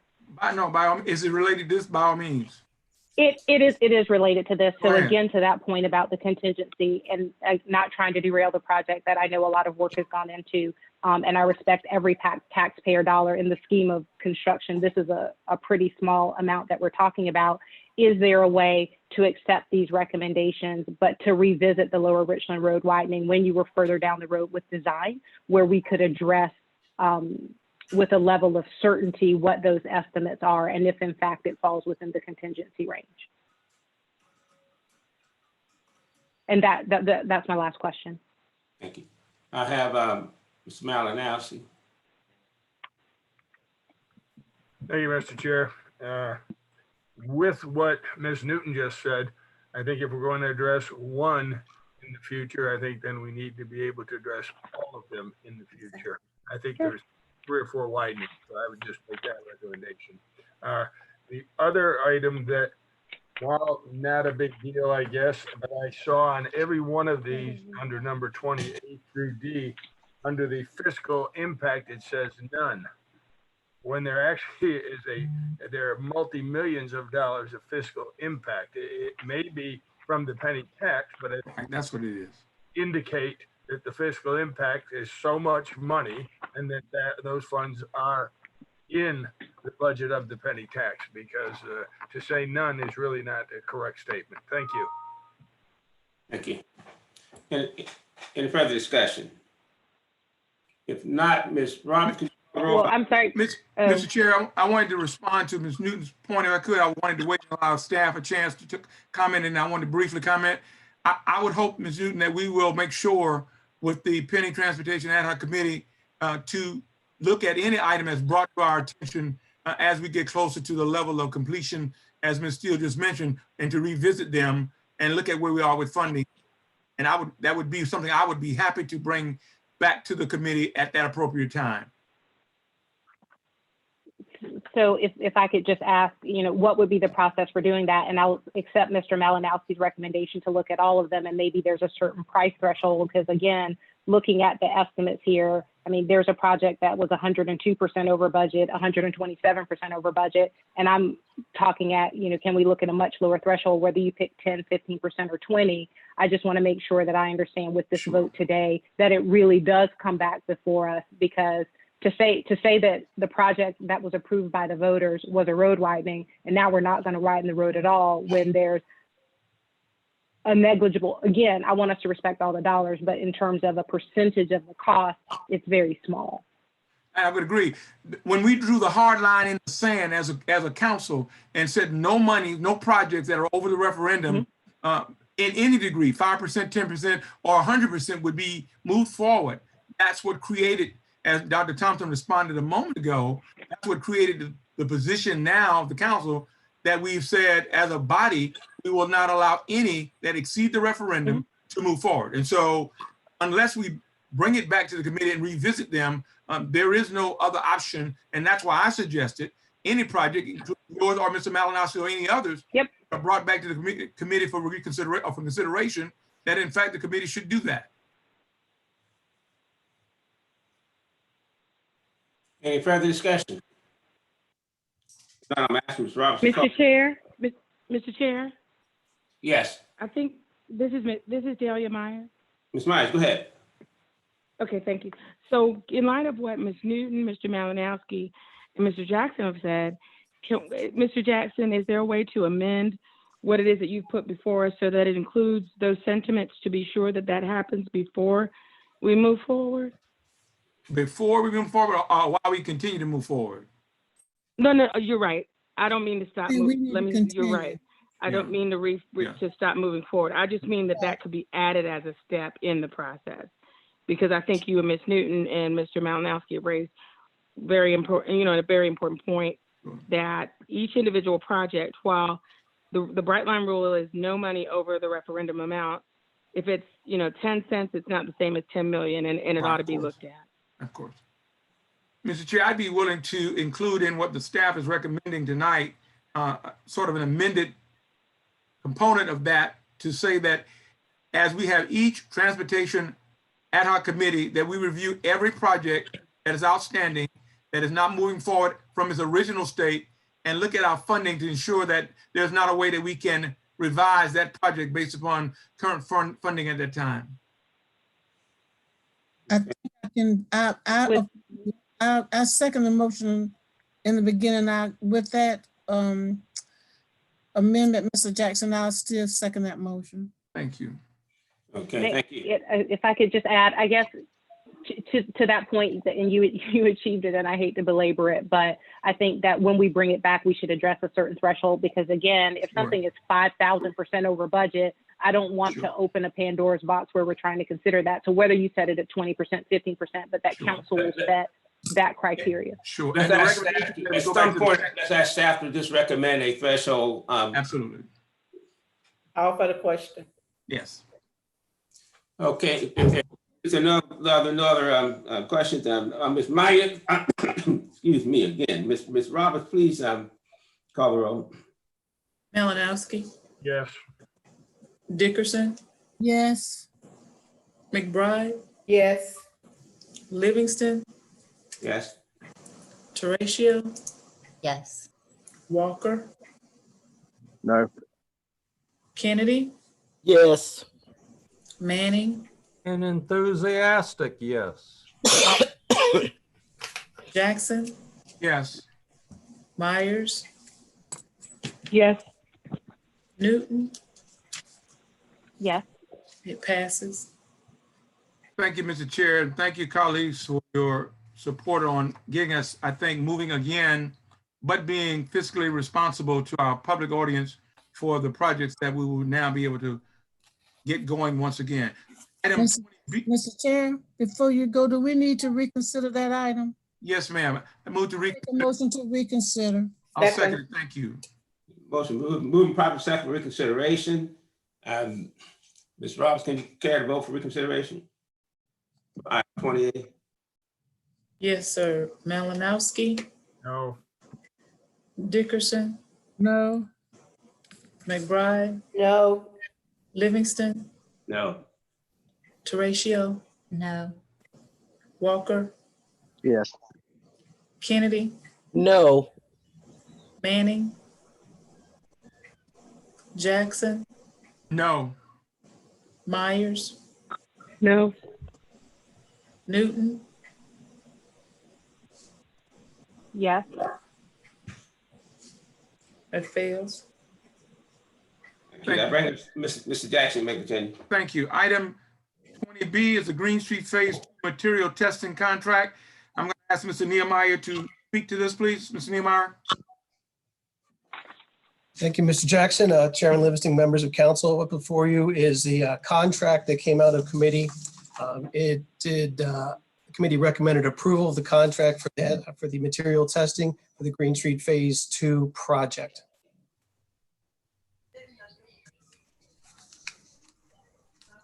Based on it, are there any questions, concerns from the council?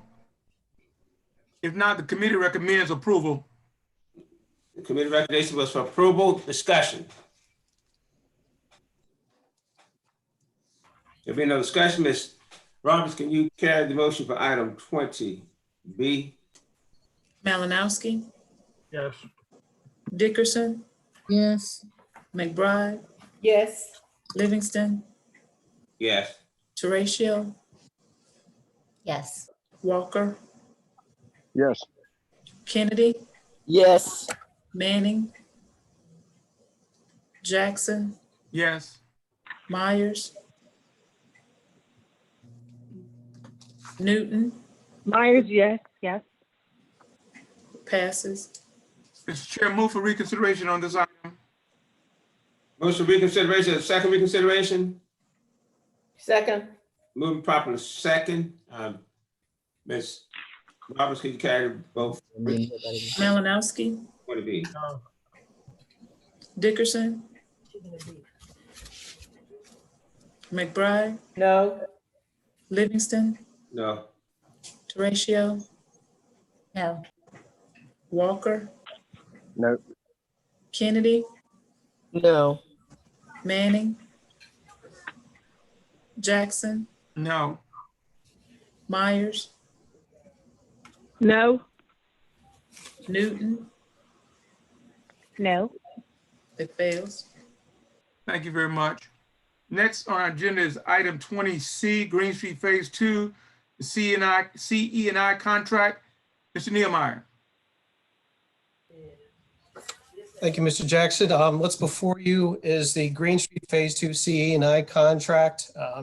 As mentioned, there were 7 proposals that were evaluated by a selection committee based on 4 components in the evaluation criteria. The came out of committee and forwarded to council with no recommendation. The recommendation from the committee, I'd like to move rather tonight, Mr. Chair, that we award the contract to the CE&I contract to Parish and Partners LLC. You heard the motion, a second. Livingston was second if there's no second. Thank you. Mr. Livingston, just a question. Ms. That's not Yeah, yeah. committee, the recommendation, Mr. Jackson? No, because this is one where you remember there was discussion, and I don't think there was a vote on from the committee because of the second. This is the second. My memory is refreshed, sir. Thank you. You are Okay, absolutely right. thank you, Ms. Myers. Thank you, Ms. Myers. Thank you, Ms. Myers. Any further discussion? Mr. Chair, Malinowski. Smell like you recognize. Thank you, Mr. Chair. While we have a procurement policy in place right now, I'm going to be making a motion shortly that I think we need to revisit that, because if we have 6 companies that are scored and they all score within 6 points of each other, all these companies are qualified based on the way I understand it. But because one maybe gets 1 or 2 points higher than the other one, we don't look into a price at this point. And that price, after this company's awarded the contract, could be, actually is several $100,000 more. And I think we need to maybe make those go hand in hand in the future. And only because of that huge difference will I not vote to support these. Thank you. Thank you. Any further discussion? If not, then Ms. Roberts, you call the roll for item 20C. Malinowski, No. Dickerson, Yes. McBride, Yes, but I agree with Mr. Malinowski. Livingston, Yes. Teratio, Yes. Walker, No. Kennedy, Yes. Manning, Jackson, Yes, and I also agree with Mr. Malinowski, but yes. Myers, Yes, and like Mr. Jackson and Ms. McBride, I do agree with Mr. Malinowski's point. And I'm gonna add to that. Newton, I'll vote yes, and I'll also enthusiastically agree with Mr. Malinowski. Thank you, everyone. passes. Thank you. Last item is item 20D. That's the Clemson Road CNI contract. Mr. Nehemiah. Thank you, Mr. Jackson. The Clemson Road CNI contract, we had 8 vendors. We got 7 proposals back, evaluated the same way according to our procurement process. Committee forwarded this to council with no recommendation. Entertain a motion on item 20D. Chair, I'd like to move that we recommend awarding the Clemson Road widening project, CNI project, to the highest ranked offer, Michael Baker International, the amount of $390,894. You heard the motion, the second? Is there a second to the motion, item D? I'll second it. I'll second it. It's moving proper second. Discussion. If not, Ms. Roberts, can you call the roll for item 20D? Malinowski, No. Dickerson, Yes. McBride, Yes. Livingston, Yes. Teratio, Yes. Walker, No. Kennedy, Yes. Manning, Yes. Jackson, Yes. Myers, Yes. Newton. Yes. It passes. Move for reconsideration on this item, Mr. Chair. Motion for reconsideration, the second. Second. Moving proper second reconsideration. Mr. Jackson, did you reconsider the previous one or not? I forgot it. I forgot that one, Mr. Malinowski. Yeah, thank you, Mr. Malinowski. I intended to, Mr. Chair. Thank you, Mr. Malinowski. Mr. Chair, I'd like to amend that motion I just made to be for both items C and D. Okay, there's a second for C and D? I'll second. Okay, some second for C and D. There's no further discussion. Ms. Roberts, please call the roll. Thank you, Mr. Malinowski. You're welcome. Malinowski, Yes. Mike was on. Dickerson, No. McBride, Yes. We for reconsideration, right? I know. Yeah. Okay.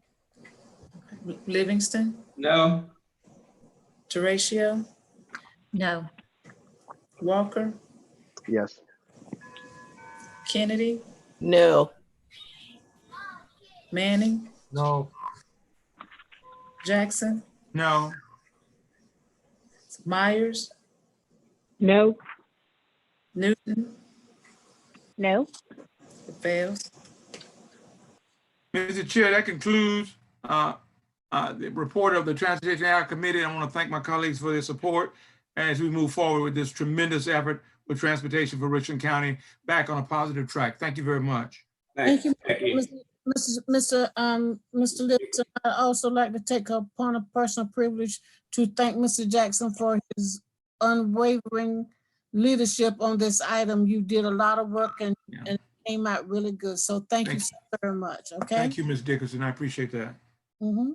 Mr. Livingston, I would like to join Ms. Dickerson in letting Mr. Jackson know how much we appreciate him and for all the hard work he's done. Thank you, Ms. McBride. Very good. Mr. Livingston, I'd like to thank Chairman Jackson for his work. I did to everybody. All right. That brings item 21. Other items. We have item 21A, Fairfield County proposed water treatment facility. Let me ask Mr. Brown and staff to give us an update on that. Yes, sir, Mr. Livingston. John Thompson here. So for this particular item, we heard at the beginning of this meeting, Clerk of Council Kimberly Williams Roberts read comments read some comments from citizens in the Blythewood community who were opposed to, or who are opposed to Fairfield County developing a wastewater treatment facility. Based on those comments, we heard the folks and we had a chance to do some research on this topic. So we understand, based and listening to the comments earlier, that with dumping from the wastewater treatment facility into Big Cedar Creek, that it will adversely impact the oxygen level of the creek. We understand that children play in the area and that citizens in that area depend on well water. And so with any dumping of treated wastewater from a wastewater treatment facility into that vicinity could adversely impact the quality of the water. And so to that effect, Richland County has an opportunity as a member of the Central Midlands Council of Government and also as a committee member on the Environmental Planning Advisory Committee to voice its concerns. And so on May 20, 2020 at 3:00 p.m., the Environmental Planning Advisory Committee will hold a virtual meeting in which it will review and consider the plan amendment request for this proposed wastewater treatment facility in Fairfield County. And so what you have before you today is a briefing document to get your support so that Richland County can vote in opposition to this wastewater treatment facility based on its current proposal to dump water into Big Cedar Creek. We also understand that Fairfield County has an opportunity to connect to the city of Columbia and choose other options, and we want them to explore other options. But at this time, we strongly oppose the wastewater treatment facility based on what they've proposed and sent to the citizens. Thank you. Just for clarification to Mr. Thompson, is the letter to the Bureau of Water is a part of the motion here? You remember in the pack you had? Yes, sir. Yes, sir. That is a draft letter, and staff will get you an additional letter that we can also send to the Central Midlands Council of Government. It's going to be a similar letter so that we can voice that concern formally in writing to them as well. Okay. Mr. Chair, Miss. I would like a point of personal privilege just to say that I have been working with this for a couple of months and with the citizen, and it is in the heart of my district. And, you know, I really would like my council support on this because it's very important to the citizens in that area. And so I would appreciate respectfully any support you all can give me regarding this matter, because I do oppose it. Is that your motion, Ms. Dickerson? Yeah. Yeah, that would be my motion. Yes. Second it. Okay. Yeah, staff is looking for some action on this. Yes, sir. Yes, sir, Mr. Livingston. So in terms of next steps is to be able to get your support to in opposition of this wastewater treatment facility. I'll get you the final letter for DHEC as well as the Central Midlands Council of Government, and that staff will carry that vote when we go before EPAC at that May 20th meeting by voting in opposition, and that members of county council who are on the executive committee or the board rather of Central Midlands Council of Government will also vote in opposition whenever that body takes up this item. Mr. Chair. Ms. Kennedy, you recognize? Yes, I'd just like to say that I strongly support Ms. Dickerson on this. Our areas are basically right there together, but I strongly support her on this, on the opposition of this. Thank you. Mr. Chair. Discussion, Ms. Malinowski, you recognize. Thank you, Mr. Chair. Well, I know our staff does a fine job at reading things. I would just like to comment that during the previous citizens input a couple of weeks ago, or maybe it was last week, one individual stated that during the dry season, this becomes a dry stream in the summer months. It was also said in at least one email that I know I received.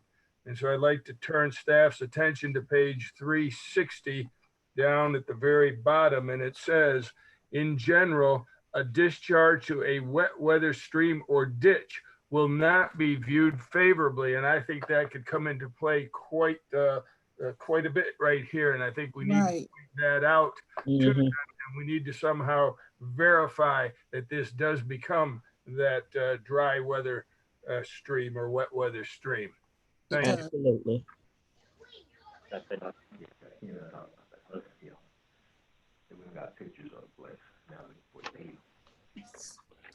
Okay, that motion carried. Second, no further discussion. Roberts, can you carry the motion for item 21A regarding Fairfield County wastewater treatment? Yes, sir. Malinowski, Yes. Dickerson, Yes. McBride, Yes. Livingston, Yes. Teratio, Yes. Walker, Yes. Kennedy, Yes. Manning, Jackson, Yes. Myers, Yes. Newton. Yes. It passes. Thank you, my colleagues. I really appreciate this. This is very important to the citizens up in the upper Richland County. Thank you so very much. Mr. Chair, I move for reconsideration of this item. Motion I for reconsideration and proper second for item 21A. Ms. Robinson, call the roll for reconsideration for item 21A. Malinowski, No. Dickerson, No. McBride, No. Livingston, No. No. Teratio, No. Walker, No. Kennedy, No. Manning, No. Jackson, No. Myers, No. Newton. No. It fails. Thank you. Thank you. That brings us to item 20. That was past item 20, executive session. We have no executive session items, correct? Nope. That's correct, Mr. Chairman. That brings us to a motion period. Let me quickly, for the record, state these motions. And the first one is 21A. A motion moved that Richland County disqualify any vendor in its procurement process as a qualified bidder if Richland County is currently in any legal dispute, lawsuit, or settlement negotiations, either individually or jointly named.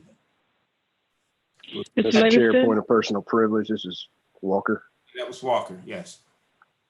You want to respond to that? Yes, Yeah, go ahead. yeah, subsequent to providing that motion for appearance here tonight, I was provided significant legal backup and case law that needs to be attached to supporting documentation to this motion to be sent to whatever committee you choose. Just know that I'll provide it to the appropriate chairperson when it's pushed down to a committee.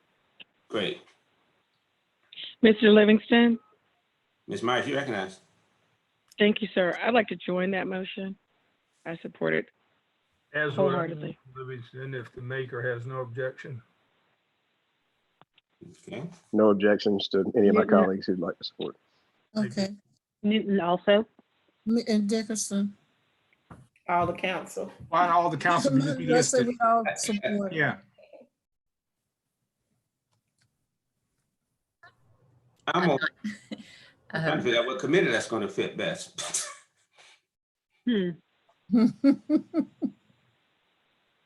Sounds like rules, Mr. Livingston. What do you think? It's not A&F or DNS. I was trying to fit in one of those, but it doesn't seem to fit. So we can send the rules. I'm okay with that. We don't have an ordinance committee that's active. That's where it should go. And then, then the next is item 23B. I propose the change of the animal care officer's official title to that of animal welfare officer within our county ordinances. Animal care officers tend to be a bit confusing for those in the public who do not fully understand what they do. An animal control officer tends to have a derogatory connotation. The field of the animal welfare has dramatically changed within recent years. A town of animal welfare officer offers a broad understanding of what their duties entail. Mr. Chair, like Mr. Walker, I've spoken with some individuals from this group, and I have additional information I can provide to whichever committee you send it to. All right, what's that, DNS? Mr. Chairman, my four-legged constituents would like me to join that motion. Oh, I got some too. I got a new baby. So yeah, I know Blue want us to support that. I got a nephew named Blue. Make sure Blue is at it. I'd like to join that as well, Mr. Chairman. Okay.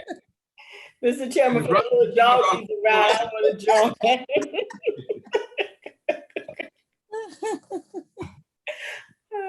Any further discussions or join or whatever here? Mr. Chair, I move to adjourn. Motion for adjournment. Is it proper second? Second.